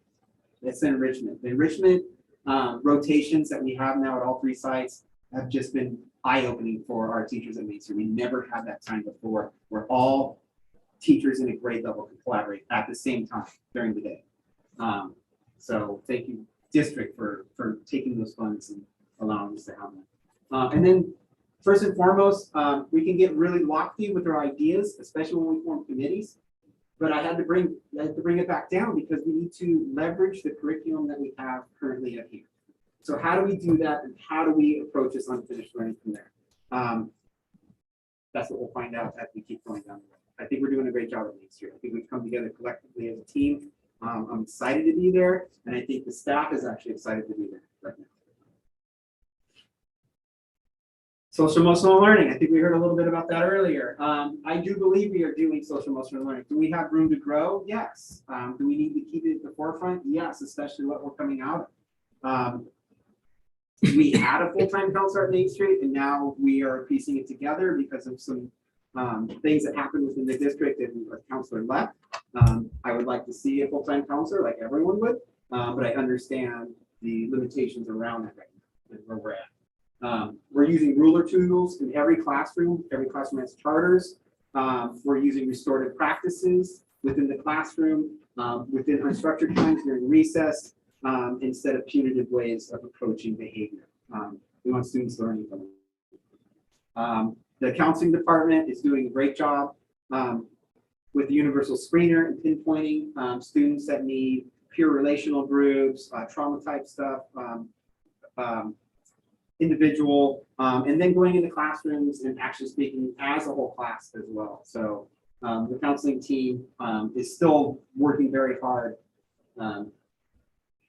when they are present at Main Street Elementary School. And then the outreach to parents and guardians, and this has been more difficult with these times, because we can't gather in large groups. And I mean, we can a little bit here and now, I guess, at this point, because, well, we'll see what we do. I don't want to speak too much. But what I'm seeing and what I'm hearing when I'm talking to parents in the community is more education around online presence. We came out of a time where our children had so much access online and were on a screen so much that they could access things that parents don't know anything about. So online streaming, social media platforms, and just online presence through email. There's a need for education there, especially with our parents, so they can help support their children at home with being safe with their online presence. And then culture and community. I have a goal that I wanted to be more responsive to my EL community. And with Barbara, with Jessica's help, that's really, I hope that I'm improving with that. We've had the best showing at ELAC this year so far. Our school site council, we've really melded as a group. I'm feeling really confident in moving forward with that. Our home and school club has always been very supportive. This year we have a real driver with our chairperson, Mary Anderson. She has been phenomenal at fundraising and just getting the ball rolling on everything. She's very responsive. And the communication between home and school club and staff has just been fantastic. I would like to see more community outreach. I'm going to send a parent survey out to see how we're doing about safety, about academics, what they're feeling, and then also about what are their needs? What are their needs right now as parents for their students? And then extracurricular opportunities. We have student clubs started already. We have spirit days that are happening to help build the community. And we also have Dance Fridays. So Mark Lewis, who came to us from the Gardens, part of the MDIT team,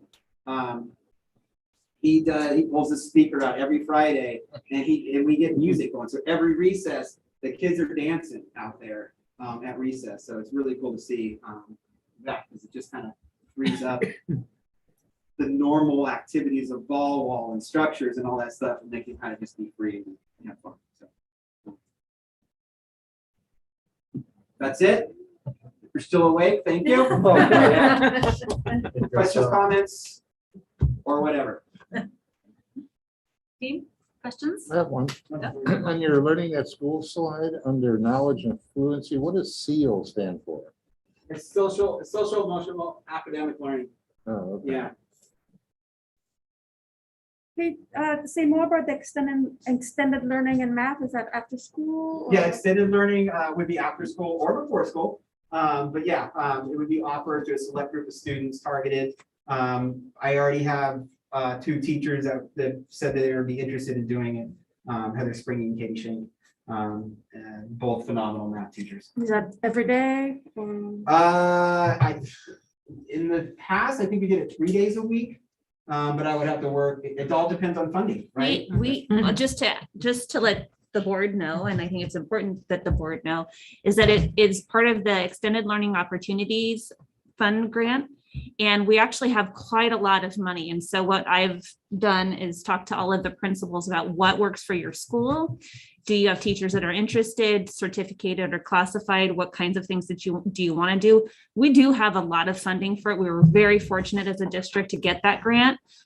So like right now, Ronnie's talking about it, but every school right now has access to quite a bit of funding to support students either before or after school. So that is multi-year, and does that include summer school too?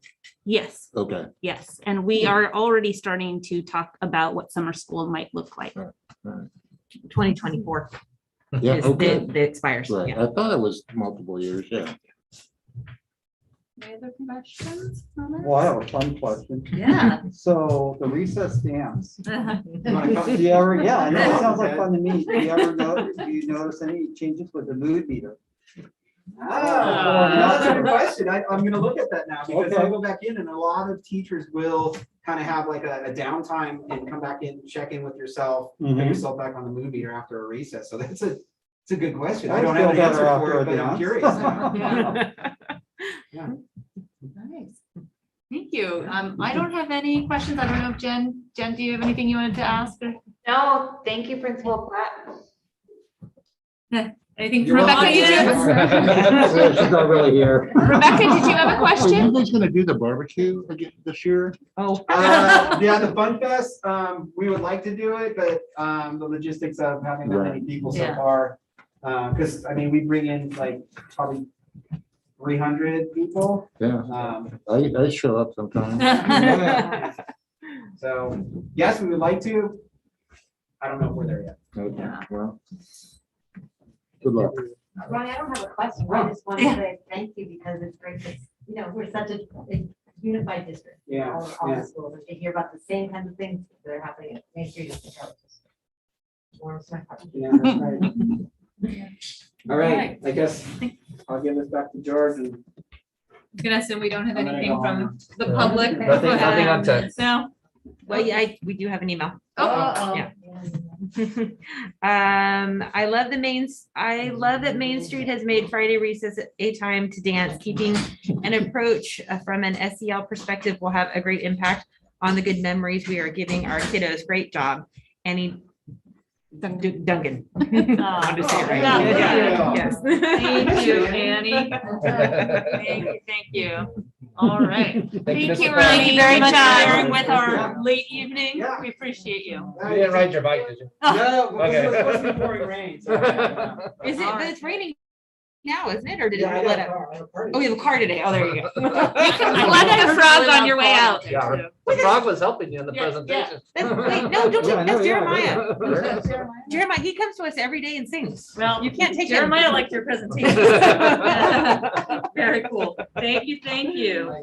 Are we doing okay, board? Are we okay? Good Does holiday. anyone need a break? I just all the chance for a minute. 7th inning stretch. Okay. All right, then we're gonna move on to item 9B, presentation from board members on the CSBA Annual Education Conference. I'm just gonna start out by confessing that I'm registered. I registered for the virtual conference and then I had some wild things pop up in my work life. I was not able to attend, but I've been in touch with them about how to watch things later. So I'll do my reporting out later after I've had a chance to watch some of the sessions. Anyone else want to start? Yeah. So, go ahead. Go, okay. So some of the highlights, well, just to kind of what I attended and then the things that were highlights for me.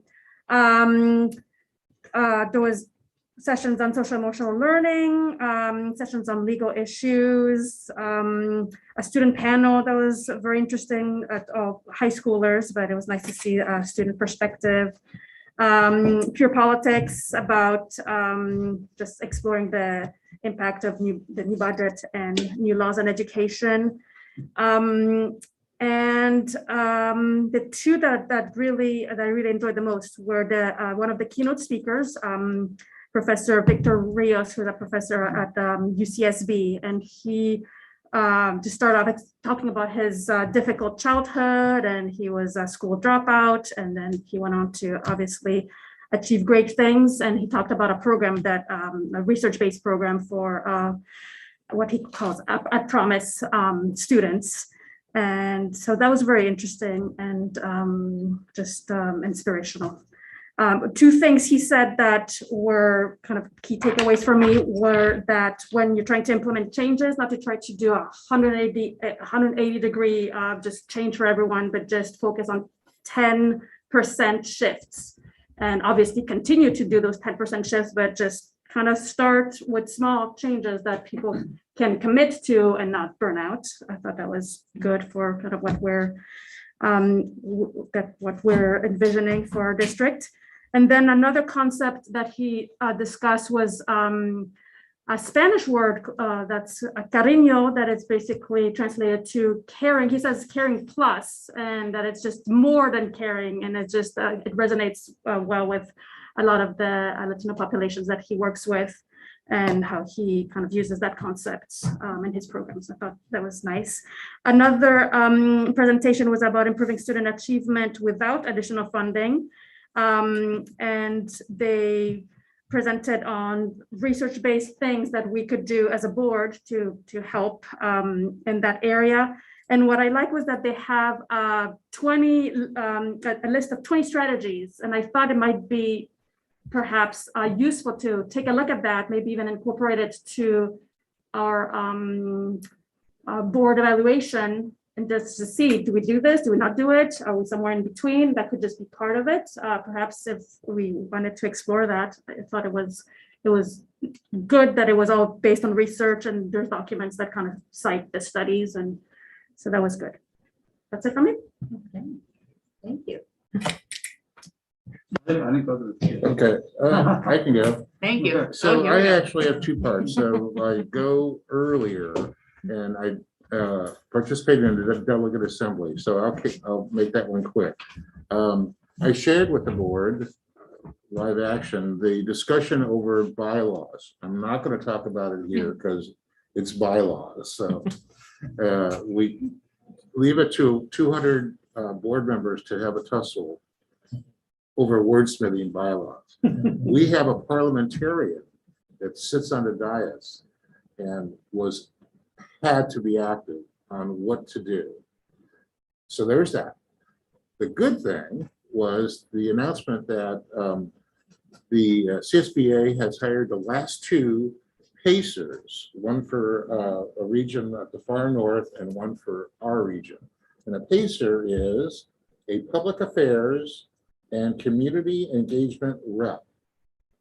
So this person's job is to communicate the good work that boards do to the public. And that person will be working with us, the board, to do that. So I expect that we'll be hearing from that person soon. I don't think the announcement is official. Generally, the pacers are all former staffers for assembly or senators. And I believe ours is. Yeah, they shared her name at the. Oh, did I? meeting. I don't know if it's official So, yet. yeah. Go ahead. Oh, well, Rachel Bicker, who Yeah. has a lovely history of working with local elected officials and working in Sacramento. So, And our region goes from Santa Cruz to San Luis Obispo, and this person is based here. yeah. So close, we'll have it here close by. All right, then to the regular conference. I also listened to Dr. Rios, and I'll just throw in a couple of things he talked about. His idea is 2 lifetimes. And so his is 2 lifetimes. He was incarcerated. And so now he's got a doctorate and he does all this other stuff. Wording makes a difference too. So we're all familiar with the phrase at risk. Or should it be at promise? How about dropouts? So dropout means you did something. So it's on you. Or were you pushed out? So when we start labeling somebody as a dropout or at risk, it's a kind of punitive label. So, and I heard tonight a couple of times, but the whole conversation about Maslow versus Bloom. And so is, you know, it's so now out there. And what do I do? Learning loss or, you know, SEL? You got to do both at the same time, but which one now is the priority? And I don't know if anybody's going to go out on a limb on that. Okay. I did a session on roadmap farm to school. You'll be interested to hear about the school district Natomas did something called Speed Scratch. And what they did is they bulked up on inventory of pantry items that they can use to do scratch cooking when other food is not available. And other food is not available apparently often now. So that I thought that was a great idea. Here's some of this a line. The cafeteria is the largest classroom. So they make use of the cafeteria as a teaching area. And they have the harvest of the month. So whatever is the harvesting, they feature that in their menus. Federal actions. So this was Erica Huffman from CSBA. The Invest in America infrastructure Build Back Better thing is still, so what's happened now is instead of having a 10-year, let's see, $3.5 trillion plan, they're thinking about a 6-year, $1.75 trillion plan. Shorten the time, reduces the price tag. Money for school kitchens is in there. School meals money is supposed to be in there. The last mile for internet. This one is got everything that didn't make it into all the other stuff. So it's a mishmash, and so which means a lot of horse trading. All right, housing. So before you do anything about housing, you should ask your employees if they need it. So there's a lot of folks like, well, we got to get staff housing, and then find out, well, there isn't that big. Our staff doesn't need it. Let's see, advocacy. So it was a panel of staffers. So they said, you know, essentially, you know, don't come in like you're all lit, and, you know, cooperate, come in with an answer, not just a problem. Were these CSBA staffers or No, like no, legislative? legislative staff. Got it. Okay. Yeah. You know, Yeah. So everybody's great, has great ideas, but, all right, and their fiscal outlook. So this is Fiona Ma, who's treasurer, Jack O'Connell from CAP Advisors, and they're saying, looking awesome. They had the November personal income tax numbers, and it was like 20% over what they thought it was going to be. They're talking huge, you know, surplus. And the question now is, should it be applied to concentration, supplemental, and base, or just to base?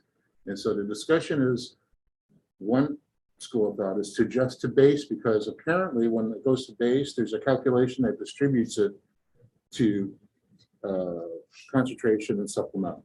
So that way you can get all three at once. And there, believe it or not, there was discussion about whether or not, so ADA and enrollment, how to calculate.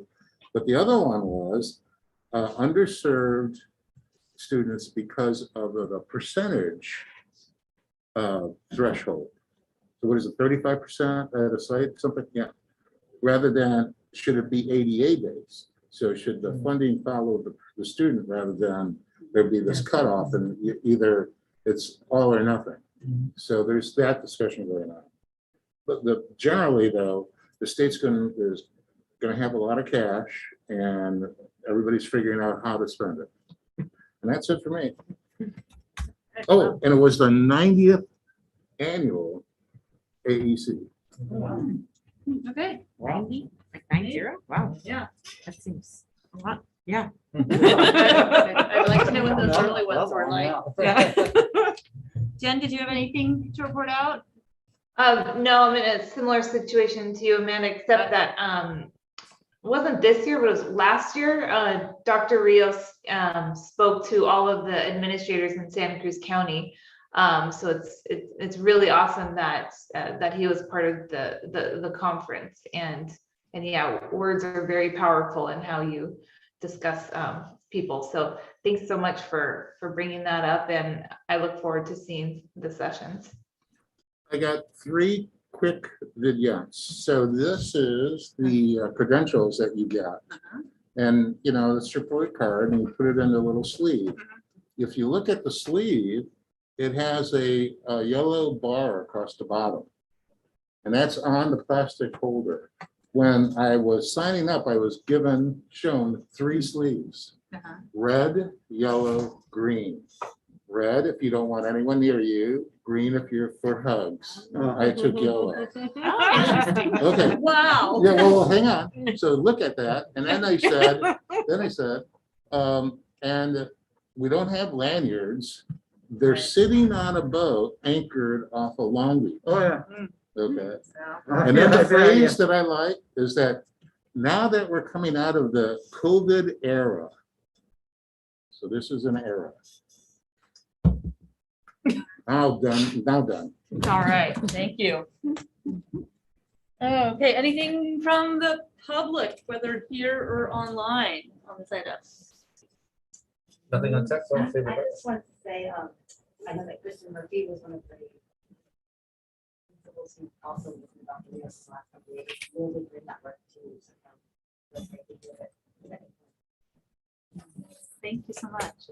Nothing on email. Okay, fantastic. Thank you all for attending and reporting out. We're on to item 9C, our discussion regarding the LCAP, our LCAP update. All right, well, as we do every time we meet, we give a little bite of information to the board that is specifically related to the LCAP and the funds associated with the goals in the LCAP. Tonight, I'm just going to give you a little snapshot of what is happening in alignment with goal 3.1. And that is our community engagement and outreach. And our community liaison is Lily Espinoza. I think that you all know Lily. She is an amazing member of our community. But her role, like all of our roles, has changed. And so over the course of the last year, she's had to become a lot more tech savvy than she's ever had to be. An area that I could honestly say I don't think was comfortable for her at the beginning, but has really come into her own in lots of environments, physical and virtual environments. But she's also doing things virtually that are really difficult. She's translating IEPs, verbally and in writing. So really the amount that is being asked of her is greater, but the complexity is just really what is so meaningful. And she's done it with such poise and grace. I have to say, she is an integral member of our community. She's a respected member of our community. She's really kind of learned to change the trajectory of, kind of her work and how she engages with different stakeholder groups. IEP teams are one group, ELAC teams are other groups, site teams. Where her wheelhouse is obviously one-to-one engagement with families. She is, I think, exemplary in having conversations over the phone and in person with families. And so I just really wanted to highlight that work, because I think when we talk about Lily, and we don't really talk about all the ways that her job has changed. And it really has. And she's, like I said, done it very masterfully. And I want to add also that she's added another kind of obligation in her work life. And that is she sits on our EL Parent Leadership Council. So she is a member, and as this group knows, this team's formation was really built authentically out of a need for us to really find out from our families, our EL families specifically, what it is that we need to be doing to engage more meaningfully on educational terms, on social emotional terms, and really just trying to get to the meat of it. This particular parent council is amazing. Nobody's afraid to share their voice. We all sit as members on the team. We have, I think, what we would call a positive discourse and respectful discourse. And what will come from that work, and Lily's membership is going to be essential in this, is really coming up with that EL master plan. So that'll be a large portion of kind of what we're doing in terms of creating a solid framework of understanding for families when they enter, and teachers when they enter, what the trajectory of a student should look like, and all of those components that are kind of naturally part of the process. So I just wanted to give Lily a shout out and let the board know that she is a really great source of happiness for our families, but also support and a very good use of our LCAP funds. So she's just outstanding. Thank you for that update. Any questions, comments from the board? Yes, thank you, Lily. Yeah, yeah, Lily was on the meeting Monday night. yeah. It was great to see her in person at the reclassification ceremony, a few board meetings back, and getting to see the in-person interaction, because we've seen her doing the thing on Zoom, but Her work is so appreciated and so important. So thank you for highlighting it. Yeah. Any questions or comments from the audience? No pressure to do so. I've just opened it up. Nothing on Okay. email. Nothing online? Nothing on Okay, text. thank you so much. Okay, and then we'll move on to 9D, report on 2020-21 developer fees collected. All right, good evening. This is an annual update for the board, and we do have some members in our presence that may not know the background of developer fees and those out in our technical land. So I just thought as a quick recap, I would read our background and status out publicly. Developer fees shall be deposited in a separate capital facilities account and shall be only used for the purpose for which they are collected. The fees are used to finance the costs related to construction and reconstruction of permanent and relocatable facilities. Pursuant to Government Code 66001, the district shall, within 180 days of the close of each fiscal year, make available to the public the beginning and ending balance for the fiscal year, the fee, interest, and other income received, and the amount of expenditure and the amount of refunds made. We, as part of Government Code 66001, we share developer fees with Santa Cruz City Schools because they are our feeder high school district. And we receive 65%, they receive 35% of the fees collected. The fees are set forth by the state and collected for, in our particular case, we don't physically collect them ourselves. The COE very graciously collects those fees for us and deposits them in our account. Currently, we have not utilized our developer fees over the last few years. One, through COVID, we haven't done a lot of construction, and pre-COVID, we had passed the bond and started construction on our bond projects. So we have been able to create a little nest egg under developer fees, which we are now using in conjunction with our work with Climate Tech for our upgrading of our facilities and our ongoing upgrades in that area, possible future soccer field, and other upgrades to our grounds. So for 2021, we had an ending fund balance of $408,299. The district collected $78,164. In the year of 2021, we spent $12,647 on a few small minor projects. And that would be our ending balance of $408,299. And that is reflected in our first interim report where we deposit developer fees in our capital facilities fund 25. So we recognize that with a separate management code so that those funds can be tracked and projects can be labeled. And that is my annual update to the board on developer fees. Okay, thank you. Questions or comments from the board? Question? Actually, one. So apparently, community colleges, the state of California have been approved to build student housing.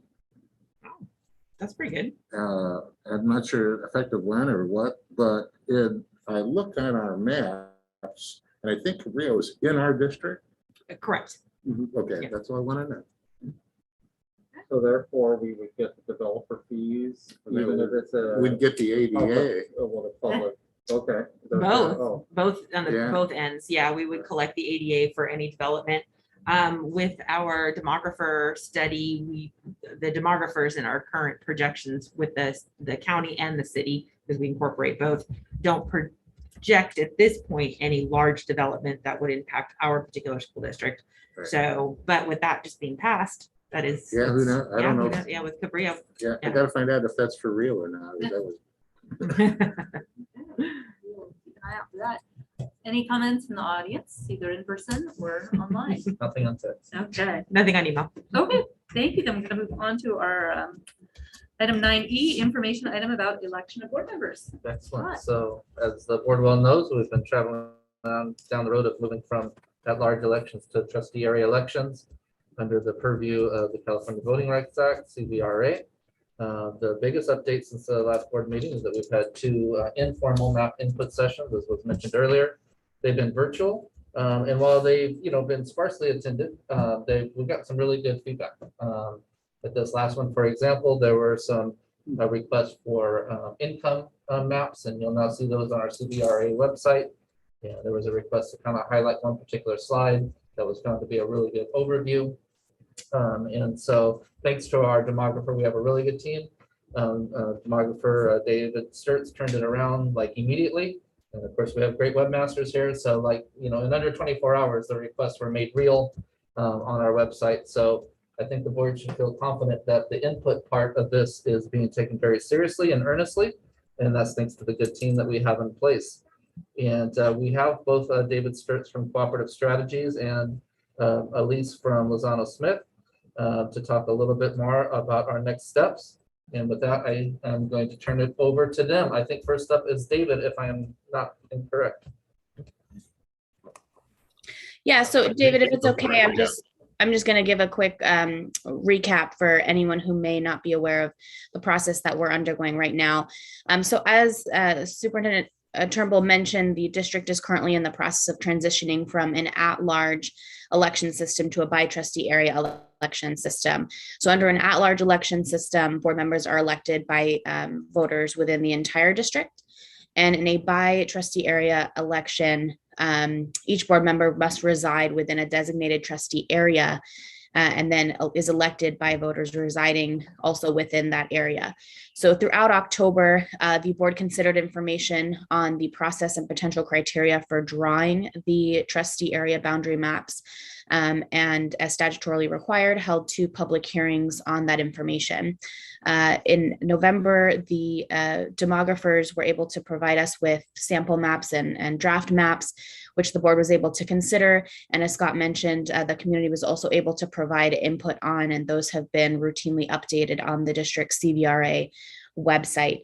So tonight is another opportunity to review kind of where we're at with those maps at this point, and receive input from both the board and the community on those maps.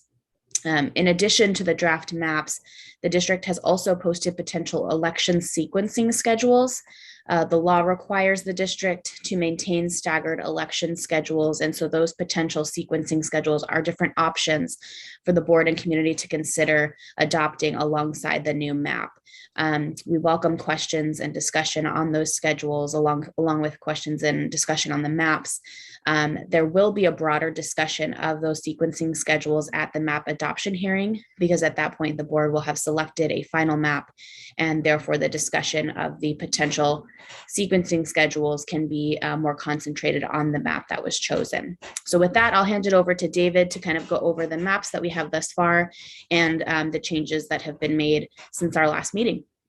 Thank you, Elise. And I'll just say before David jumps in that we do have a poster size hard copies of the maps now available, and we'll keep those up in the district office so that if any community wants to see them up close rather than looking at them on screen, they'll be able to do that. So thank you for letting me do that. And now David. Okay, thank you. Thank you, Scott and Elise. Good evening, everybody. David Sturts, Cooperative Strategies. Glad to be a part of the team working on this with you. So I will go through the updated maps. The numbers behind them are constant from when we met before previously. The form has changed per your feedback.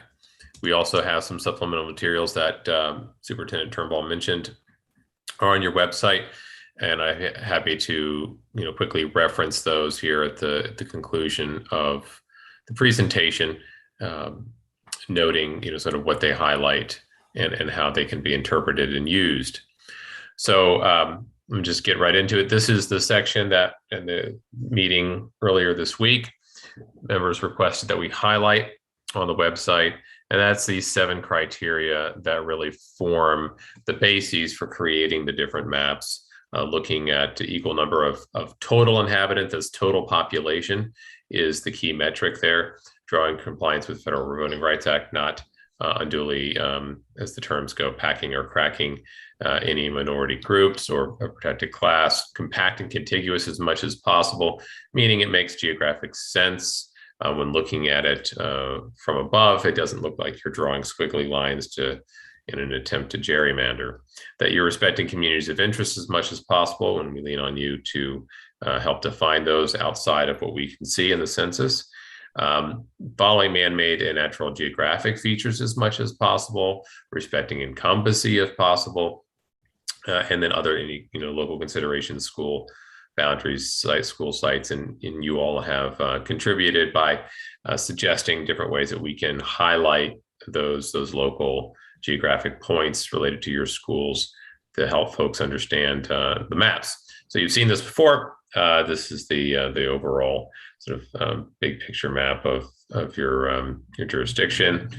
and by total population. And then we look, as mentioned, through the different subgroups and how they're concentrated or not to make sure that we are providing balanced districts. Okay, so scenario one, again, the numbers are the same, the form is different. So if you want to look at this map right here, and which you'll see the elementary boundaries drawn in this dark blue. You can see the school points here, Santa Cruz Gardens, Soquel High School, Main Street, down here, Oval Cliffs, New Brighton. And you can see the points, you can see some of your parks. Some of the parks were suggested by trustees and by community members. So there's some of those that are listed here in the Key, Anna Jean, Heart of Soquel, Jade Street, so on and so forth. Just again, wayfinding for the eyes to help understand the impact here. And note, I think one of you mentioned in the last meeting that as you look at the different trustee area scenarios here, you can see that they cover more than one elementary school, just based upon how the boundary lines are drawn. So that's just something that to keep in mind as you review them. So in scenario one, and this is the one with the least variance at 3.6% in total population. Gone through this grid before. I'm going to save our time on looking at these Excel grids here by showing the supplemental request that was made to compare them in one view, because you've seen these before. So I'll kind of breeze through these, focus on the maps in this presentation, and then go to that supplemental material that we delivered yesterday. I think it was yesterday. Anyway, so this is scenario two. Again, all of the wayfinding, the landmarks are the same, and you can just see the difference here. We go from 3.6 to 4.4% variance, and then scenario three.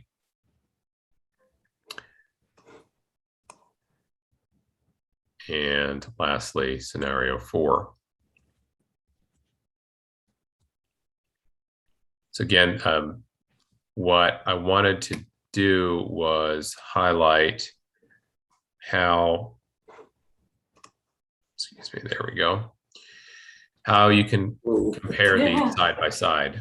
And this is a supplement that's now on your website as well, just showing those total population by scenario 1, 2, 3, 4. That's a consistent order here along the left column.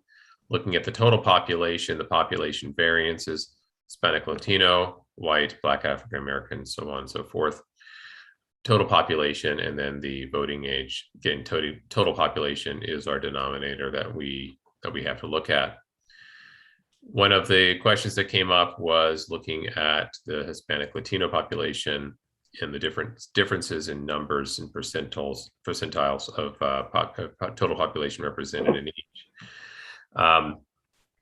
And just looking how you can sort of do the math here is you want to take these percentages and say, in this particular trustee area, there's 5370 total population, 24.8% of that 5370 is Hispanic Latino.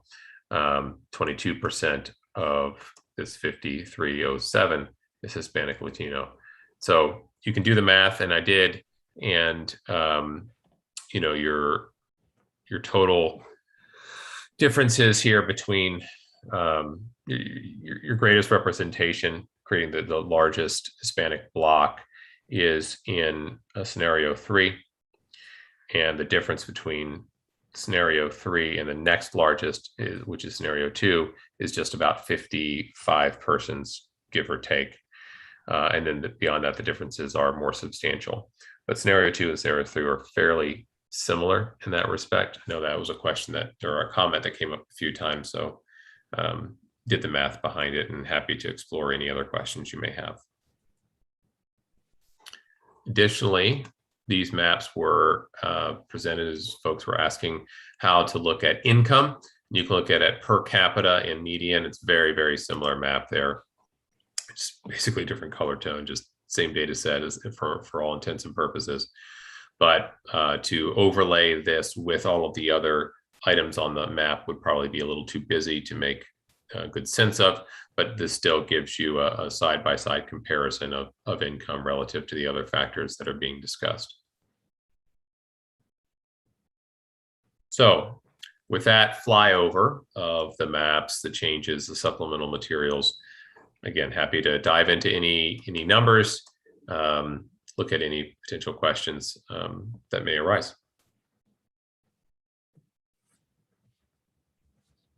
All right. Questions, comments from the board? Yes. What kind of questions or comments have we received from the public? Those are essentially it on the first go round. Because it's very familiar, it was Sandy and Judy, former board members, and Annie Dungan, who was mentioned earlier tonight, a district employee. And so the questions were a little bit more broad in nature about going down the road of CVRA. This last session was more specifics. All the things that I mentioned here tonight is like, could we see the one slide that really highlights it, easily found on the website? And could we see some data by income, a map by income level? And could we see all of those charts side by side so we can kind of really dig into the data? Those were the main questions. Okay, not much. No, but it was really good. I thought the questions about income and everything were really informative. And that was that question was by Devin Caraselli, who's our CAC president as well. So it was good to have the special ed perspective involved. So even though it was a small turnout, it was really informative. Have we received anything back from our ELAC community?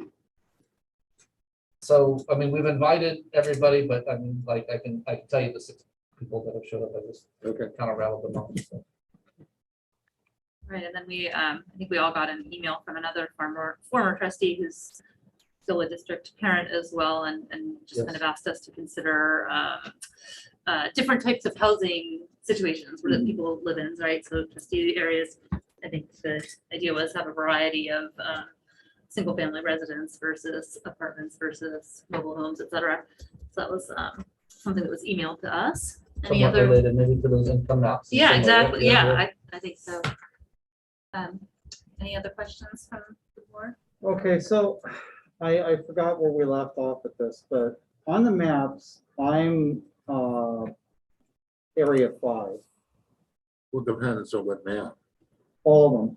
And Really? area 5, or I believe, no, area 4, but then it refers to me as trustee 5 as my term ending in 2022, but it's 2024. I think there were some errors with. Yeah. the dates. So that, okay. We'll get So that chart updated. Then that's gonna get all. You're talking okay. about the sequencing chart, right? Or the actual map? On the actual On the map, map, the there's map the, itself, there's the yeah. same, there's the same mistakes. Yeah, so then we Okay. did address that and, okay.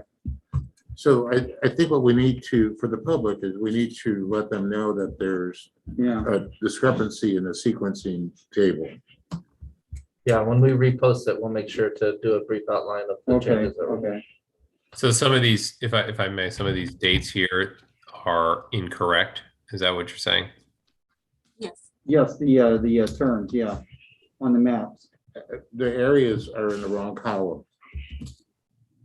So for the 2022 elections, there's somebody, an area in there that should be in the 2024 column. Okay, So they got transposed. check.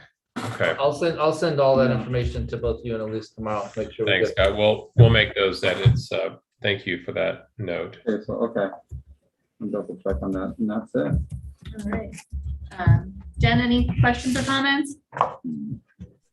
No, thank you. Okay. None from me. I'm still digesting, honestly. I appreciate all the work on it. It's gosh, there are a lot of factors to weigh. It's really kind of overwhelming, to be honest. Anything from the public, whether in person or online? We do. We have an Okay, email. Great. This is from Annie Dungan. I appreciate the work and clarification and what you are doing. Thank you. As I try to better understand, can you clarify the variance in the maps? You mentioned the variance in scenario 1 and 2. Can you clarify the variance in 3 and 4 as well? Thank you again. Sure. Do you mind just starting out with that broad definition of kind of what the variance is in general? Sure. Thank you. All right, let me get back to my view here. What we're looking for is the variance from your ideal trustee area size. So your total population being just under 27,000, dividing by 5, you get 5398. And so here in these trustee areas, we're trying to get as close as we can to 5398 per trustee area, while considering those other 6 factors that we noted at the beginning of the presentation. And so, we are in this case 1.4% off. In this case, scenario 2, and I'm sorry, trustee area 2 and scenario 1 is closer. It's 0.5. This is just 0.1% lower. It's off by 3. Okay. So the difference between the smallest, which would be in this case, trustee area 5, and the largest, which in this case would be trustee area 1, should be less than 10%. That's the standard, the legal standard. And, that's where you were out of compliance before. And so being under 10, you're good, you're in compliance. And so the gap here between this, 2.2% low and 1.4% high is that variance, is the 3.6. Okay. Hoping that do you think that answered the email question? Yeah. Oh, okay.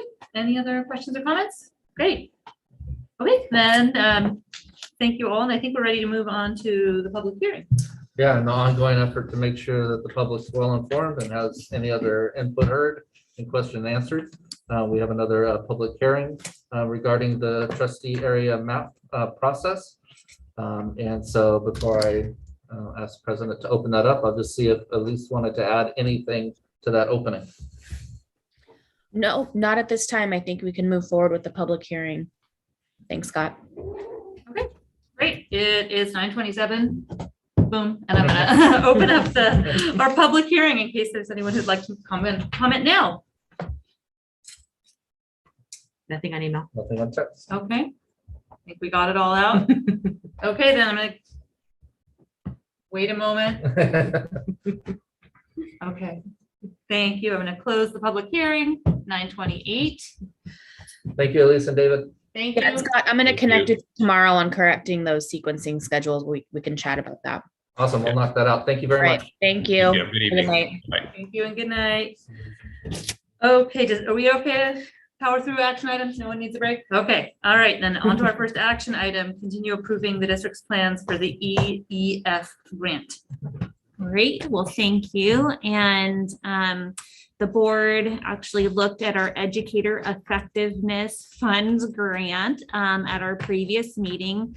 In that first read, you saw a general outline of the use of funds specifically designed for the educators here in our district in the amount of $432,000 over the course of what ends up being 4.5 years. So we would really like to push this forward and are requesting your approval so we can bring these funds into our district to support our educators. Questions from the board?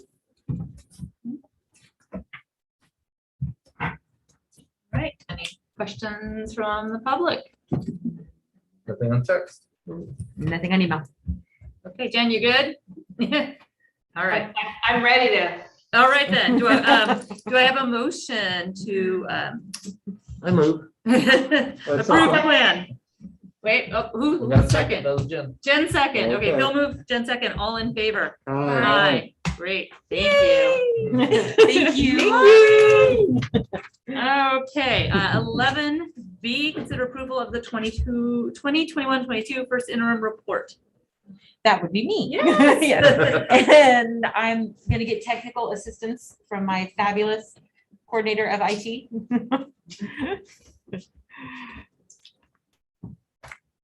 A laptop to live in. I helps to know people. Good evening, everyone. I would first like to point out an error on my part, and I sincerely apologize to the board. I just actually caught this.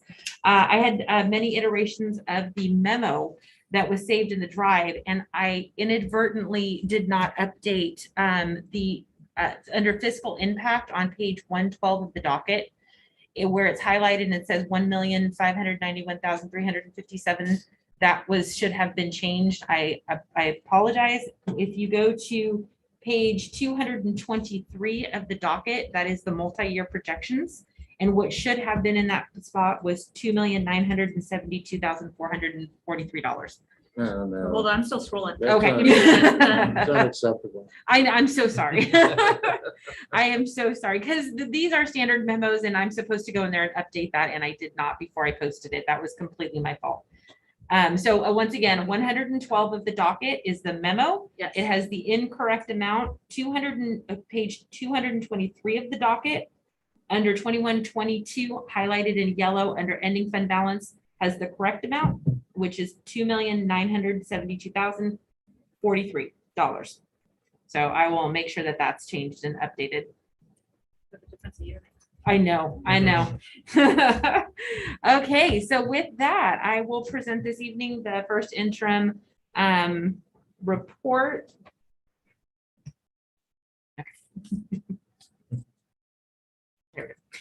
Sorry, I had to get acclimated to that. Okay, so we've had some big changes since not only budget development and unaudited actuals straight into first interim. I'm not going to lie. You will see, especially when at the end of the presentation, when we talk a little bit more about the multi-year projections, and you'll see the large shift in changes that we've had, and a lot of that being due to still ongoing COVID federal and state relief funds, and how much that sincerely changes and swings our budget. I cannot tell you, under our multi-year projections, the district is required to put a 3% set aside for our reserves. And just with the federal money alone, how much that reserve ended up changing from last year's unaudited actuals to our budgeted reserve amount. That alone was staggering. And so we were up at 713,000, where typically the district would be around 600,000 for our 3% reserve. So that can tell you how much our actual budget went up to swing our 3% in that direction. So just a few highlights going into this, continuing to receive that COVID funding. All of our districts have been updated and changed to reflect the first interim report and multi-year projections, which brings us to what I call the shore up that we do every year. At the beginning of the year, we project out what our salary costs. That's our biggest swing generally, is what our salary projections will be at adopted budget, which we create in April. And beginning of May, and to when we actually get to September, when everybody's in their home and in their proper placement on the salary schedule, that shift can be sometimes pretty significant. So we had a significant swing this year. We had a lot of turnover in staff, which created a lot of swings in positions. And so what we would have not normally anticipated that large of a swing. So that was a positive to our budget because it did increase our ending fund balance. So some of the highlights: ESSER 3 monies, which Dr. Kiernan had spoken about earlier this evening, that the board had approved our plan. Now the county, everybody's approved our plan. So that means it's about another $2 million that'll be coming into the district through 2024. Again, I believe the third round of ESSER. The district has depleted ESSERs 1 and 2 in the last 2 years. And at the completion of this year, we will have completed all of ESSER 2.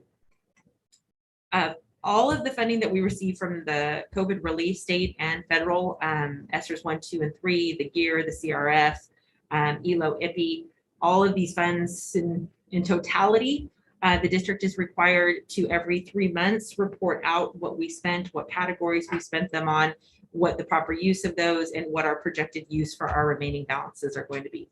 So there's many layers of mitigation to make sure the district is properly expending the funds that we were receiving in these relief areas.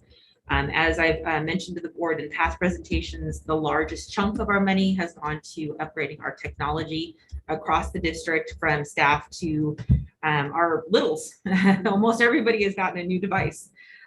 It's helped to fund some of our programs that we wouldn't normally get to have, our enrichment and our integrated arts positions, our additional counseling positions, some class size reduction positions for teaching staff to keep those classes lower this year. So we really, I feel, utilize that funding in a great way for our district to help relieve some of that pressure that we would have normally not been able to relieve.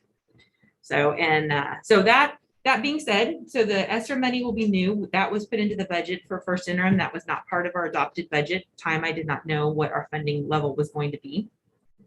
Some of the other additional funding, as you can see, which I'd like to point out, you don't normally see on any of the slides that I present to the board, some additional special ed funding. So SPED received an additional $20,000 in SIP money, which I'm proud to say the department has already spent properly and on good use. Additional AB 602 funding. So our funding level was going to be increased based on the COLA that was already projected from the budget. But at the time, we didn't know the impact of that. It came in too late. So that was not part of our adopted budget. So now between the additional AB 602 funding and a reduction in placements with our county programs, that was a $360,000 increase to the district for special education. Now I'd like to point out that the district contributes $2 million a year to our special education program from our general fund. It's a savings to the general fund in an indirect way. We have a less of a contribution to special education coming straight out of our general fund. However, the unpredictability of the number of students in special education, the number of high cost placements that could possibly happen, we consider this more soft funding. I couldn't in good conscience put that in our budget year over year, not knowing where we go every year. Alternative dispute resolution funding, $31,000, and learning recovery funding, $140,000. Those were just the two additional pots of money that special education received for this year. Eric Olson, our director of special educator student services, has a plan for those funds, and they have gone through the SELPA, so we're on our way to spend that money as well, and which we greatly appreciate the board just approving our educator effectiveness grant for $430,000. So thank you very much on those. Some money still to come that we're still not 100% certain on, which is the transitional kindergarten funding. There has been a release by the state for at approximately $130,000 our district will be receiving. Those are the projections right now. Those are not hard numbers. I don't have anything definitive. It's just the preliminary indications. Those monies are used to help implement the new TK, rollout that we're going through, additional aids, upgraded facilities, additional classroom teachers, helping to support classified and certificated staff to become certified to teach in these areas. It's a pretty broad spending, but I'm sure, as you can tell, 130,000 does not go very far when we may have to hire multiple different teachers and or aides to the classroom. And then because we have ELO and now we have another ELO that the district will be receiving, the Extended Learning Opportunities Program is the new one. The Extended Learning Opportunities Grant was the one that Dr. Kiernan and Principal Platt were speaking of earlier this evening, where we are spending our before and after school programs and our summer school. Thank you. And so those funds will last until 24. These funds, we haven't really received too much information yet. It's preliminary that we're going to receive $290,000. And in essence, those funds should be spent in the same manner that the Extended Learning Opportunities Grant. The one caveat to the Extended Learning Opportunities Program is there is some language in there that some of these programs would extend the school day to 9 hours, meaning that what the district provides either in and of itself or through auxiliary programs, after school, before school, are in conjunction with CKC, in conjunction with the City of Capitola's out of school program, our summer school programs, basically that we're providing services and care and education for our students 9 hours a day. So that is still something that's part of legislation and they're working it out, but that could be what would need to happen with this particular pot of funding. oh, you guys have heard this from me and my great predecessor, Harley, for probably the last 10 years. STRS and PERS contributions will continue to increase. They'll just continue to increase. I continue to put in about $150,000 a year additional in our budget for our contributions for PERS and STRS, with the hope that there's going to be some relief with this windfall the state is supposedly, going to receive. Everybody wants a bite at the apple, so who knows where that's going to end up falling out. And that I met with my my counterparts from around the county this afternoon. We had our first in-person meeting, which was fabulous. I love being able to see everybody in person at the county office. And we did talk about some of these programs in the STRS and PERS and what that relief would look like. Leanne Reyes, who is the Deputy Associate Superintendent for the County Office of Education. Oh gosh, Jen, please correct me if I said that wrong. Deputy Superintendent. Deputy Superintendent has reported out which her group at her level meets with, which is what they consider to be BASC. And some of the recommendations that they're saying that they're either advocating for or hearing back from the state, which fall a lot in line, Phil, with what Trustee Rodriguez, what you had mentioned earlier. Hold harmless is one of the things they're floating. One of the other things they're floating is a slow roll. So instead of a dive in the the year, you're going to have a 3-year average rolling ADA amount to try to lessen the blow, especially for those who are on the severe end of loss, and those are on, because there are districts in our state who have actually gained a fair amount of enrollment in ADA. And they're getting hurt. Yeah, and they're getting hurt by the hold harmless because they would have garnered more funds, had we not had hold harmless. So that's one. Another one is looking at funding on enrollment as opposed to ADA, which, any of these would be a great relief to our district. So whatever advocacy the board can do on behalf, we greatly appreciate. And so that's kind of where we're at there. This was a happy slide for me to write. I'm not going to lie. Child Nutrition Services will not need a contribution to the program this year. They will be fully funded, paid the district back everything that they borrowed, and will not need any money for next year. And this is all due to universal feeding. This is all state and federal monies. And this is just, the tremendous amount of work that Kathy Giannini and her department does in feeding our students, trying to get the best deals, trying to deal with ordering one thing and getting a whole other thing and having to switch gears. That's been a hard one on her and her staff. So Kathy also has multiple openings in her department as well that we're trying to fill. And we do go out there and try to help as needed when we can, especially for lunch service at the middle school, because that, as so people in this room can contest, can get a lot of kids in one room trying to feed them in a short amount of time, and they do their best.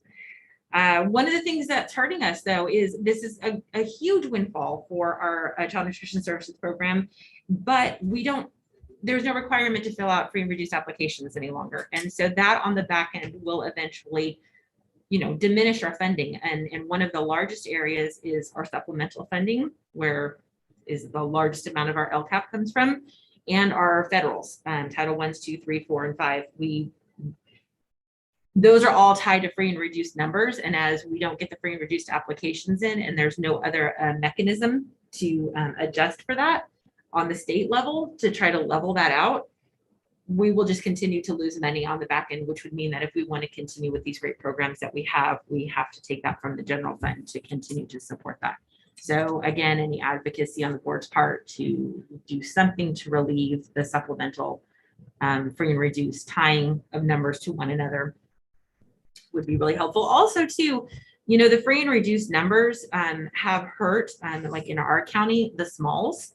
In a sense, they're not Title I. We have smalls that don't have a free and reduced program because they just have always done universal feeding, and they haven't been entitled to any of this federal relief money or state relief money because these amounts are all tied back to numbers that don't apply to some districts. So a more creative way of equitably distributing those funds or putting it all into the base would be a great relief for us. So let's see. Our unrestricted unassigned reserves are up $163,000 from the projected reserves at unaudited actuals. That is mainly a combination of the shore up of our savings from our positions and our additional funding for 8602. And then we had some additional costs that came up that kind of negated some of that. So the net difference was $163,000. Part of that is the 5.1% mega COLA, as we've come lovingly to know it be called. And so right now, our current enrollment, and I could be off by a couple, sorry, Scott. 1690, our current ADA is 1556, which, so that I can, share with the board, our current attendance rate is 92.08%. So in a given year, we float around 95%. That's a good year for us. So that, equates to roughly $750,000 loss to the district, just an ADA, not an enrollment. And so if the state does not do anything to protect us from this loss of ADA, we'll just continue to decline. And I don't know how, there's no way to fix that. I want to say, just talking to some of my other counterparts, and even in our own county and in other counties, I'm very appreciative of all of our staff for the short-term independent study program that was able to be implemented in a short amount of time, and everybody's willingness to continue to support that program. Because without that short-term independent study program, our attendance rates would be much lower. So we're very grateful for that. So part of my predictions for ongoing on our multi-year projections is a flat enrollment, but with our ADA slightly coming up. So 92%, 93%, and then 94% respectively over the next 3 years. And that is mainly because, as I know Superintendent Turnbull has shared with you, the projections, statewide is a massive decline in enrollment. And not only that, our county is one of the top counties in the state that will have the massive amount of enrollment loss. So that being said, I'm hoping for flat enrollment right now, but an increase in ADA where starting next year and the year after, once more of our younger students are vaccinated, we will have less quarantining, less students out, less symptomatic, asymptomatic students.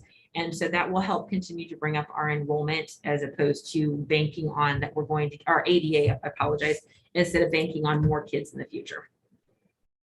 And I've, spoken to the COE about this, and I think this is an avenue that most districts in the county are taking right now because no one's banking on an enrollment increase.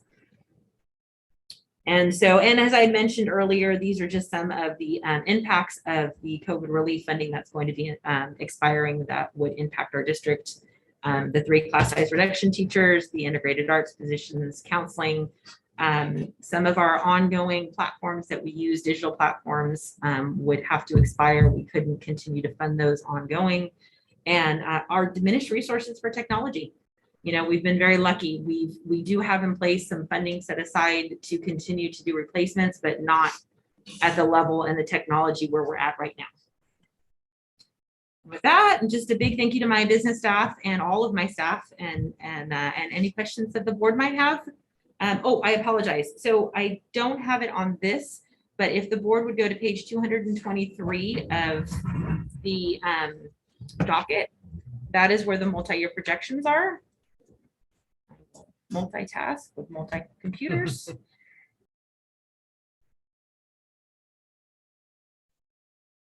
Sorry, I'm spinning a second. I can kind of, so on that page, you'll see the multi-year projections. Right now, what you're looking at is a combination of the general fund and restricted. This is our overall multi-year projections. Our page 223.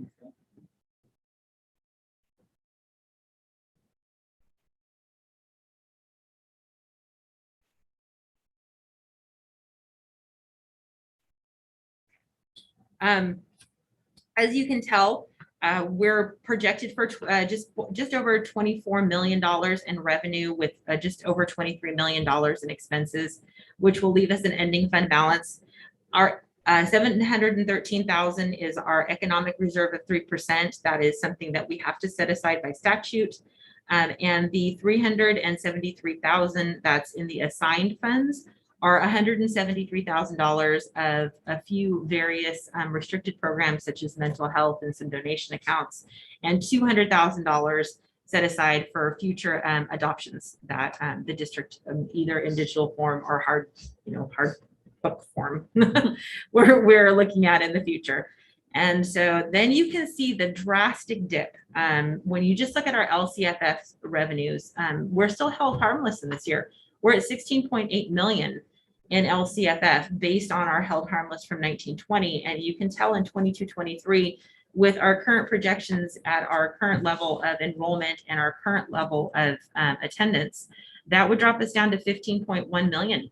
I mean, that is a huge drop in revenue sources for the district, compounding over the no longer being held harmless.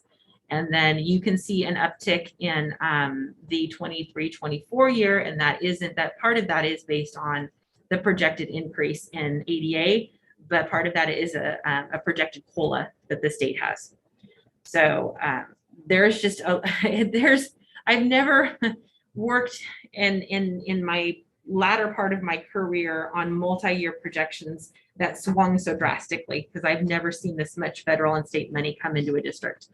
So it's very hard to see these large numbers, and they are due to the fact that the district worked very hard to be able to reserve funds for unused positions not being filled, to cut back in the end of 1920 and 2021 when we thought we were on a severe cliff, which we're still on a cliff, but that great savings has been able to sustain us.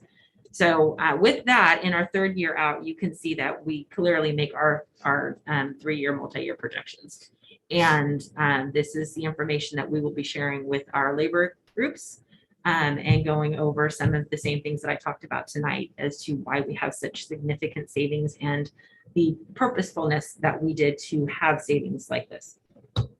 And with that, my very quick talking speech. Does the board have any questions?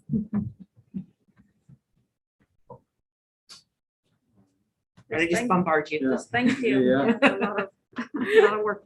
I do. So I ask this every year. Yeah. So is there a special focus or call out in the audit on special ed? Yes. Mm-hmm. Okay. Yes. On the STIRS PERS, so they said that those guys are making a ton of loot on their investment. And what did they say? That supposedly. Yeah, they think that they'll be fully funded by 2046. At the current rate of return that there's, yeah. Right, yeah. So there's, there's hope. On child nutritional services, have we forwarded, we gave them money, do they transfer that back now? Yes, they Okay. have in the 3 months that CNS has been in for, well, I should say August, September, October, and November. So we're looking at almost 4 months that we've been in. The program in and of itself has made more under state and federal revenues than 2 years Well, put together. okay. So they are well sustained. Like I said, if we continue through this trajectory to the end of the year, they'll well sustain themselves next year and pay back everything that they owe. We won't have to contribute.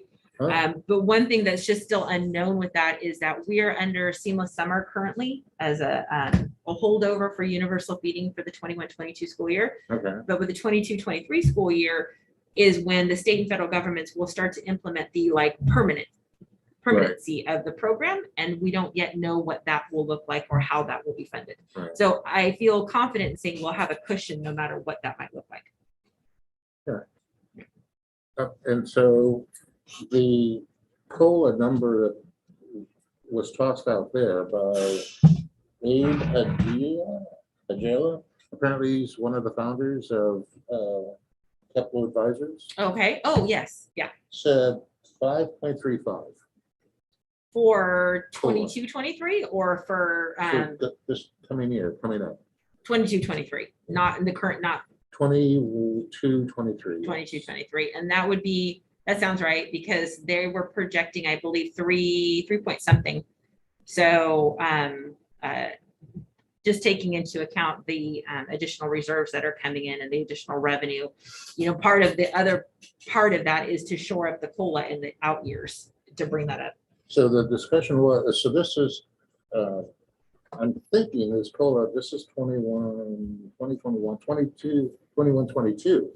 And that the suggestion is to add $600 to every ADA, just blanket.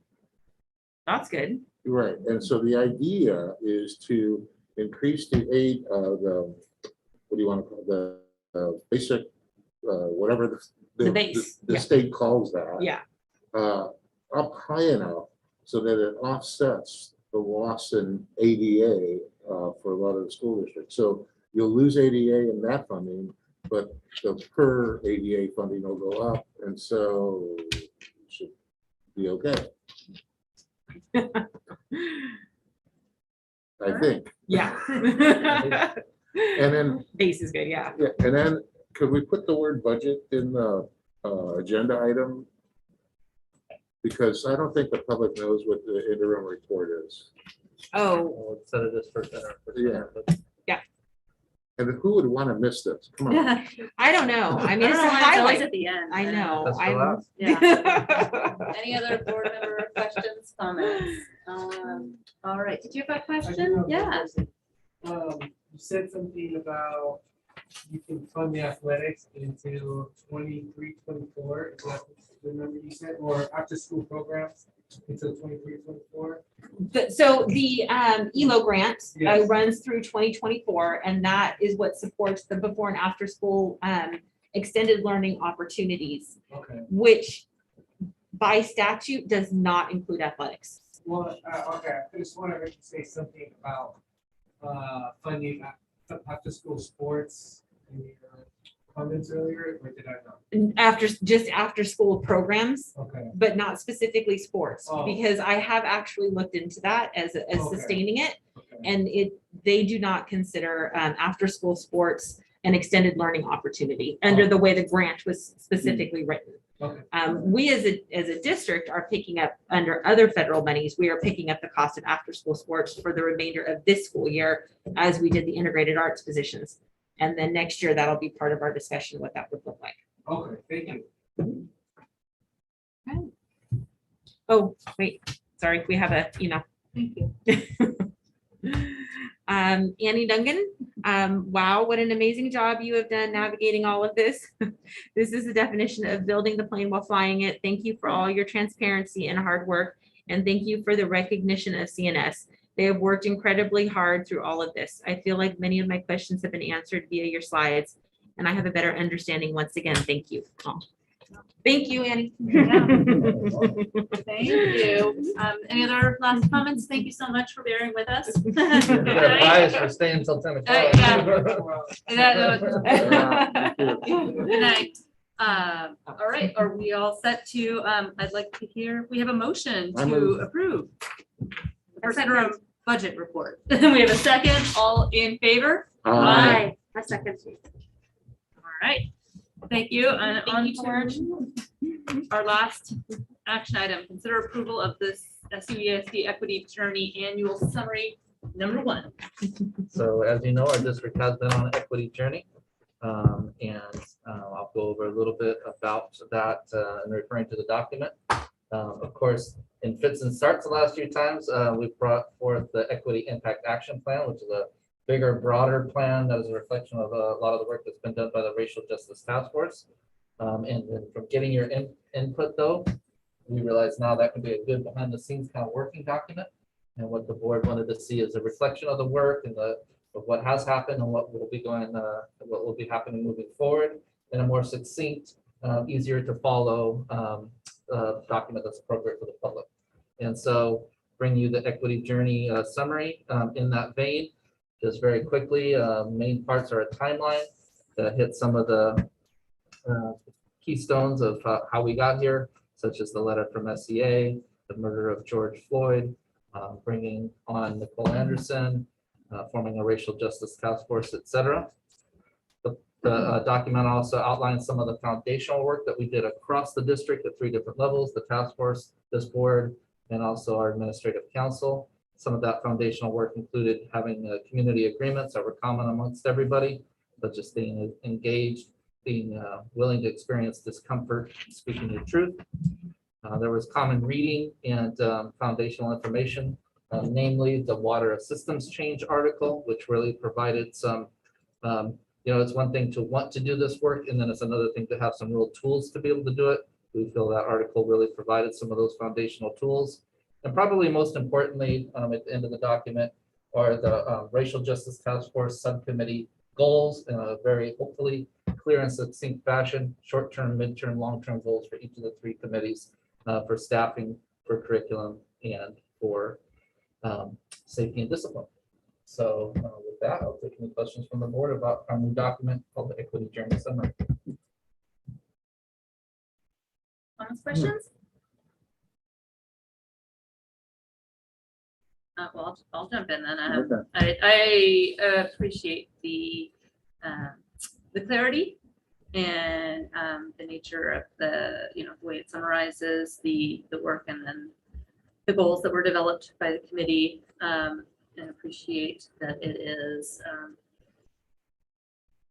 clearly an ongoing journey, right? So I like that we're showing everyone where we are now, and I think to me this looks like something that's ready to share with the public and let them know where we've been, where we think we're going, and where we are right now. So I appreciate it.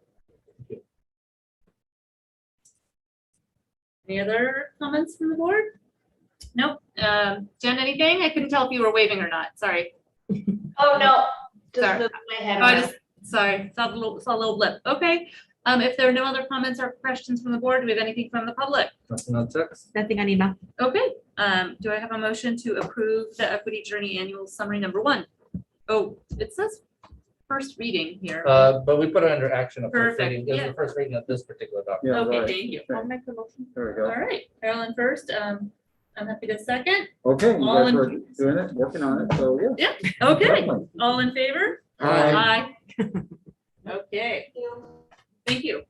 Thank you. Do you have any correspondence that we need to note for the record? Aside everything that we've already received and heard. Okay, any future agenda items that need to be requested? The climate committee thing? Got that. We've got that noted. Thank you. All right, then, And do I? could I add Oh, that 20-point thing, just a discussion maybe about adding it to the board? Self-evaluation. Yeah. Oh, okay. Is that Is it, yes, okay, got it. Thank it's you. from CS1 of CSD? Yeah, I can send you, Please. yeah. Fantastic. Do we have a motion to adjourn? I'll make the motion. I second. Okay, all in favor? Aye. Ted made the motion, Carolyn seconded. Sorry, we went real fast on that one. And nobody disagrees. No, aye. Thank you. Thank you. 5 hours. Thank you. Good night, thank you. Happy holidays. Happy Happy holidays. Yeah, it hits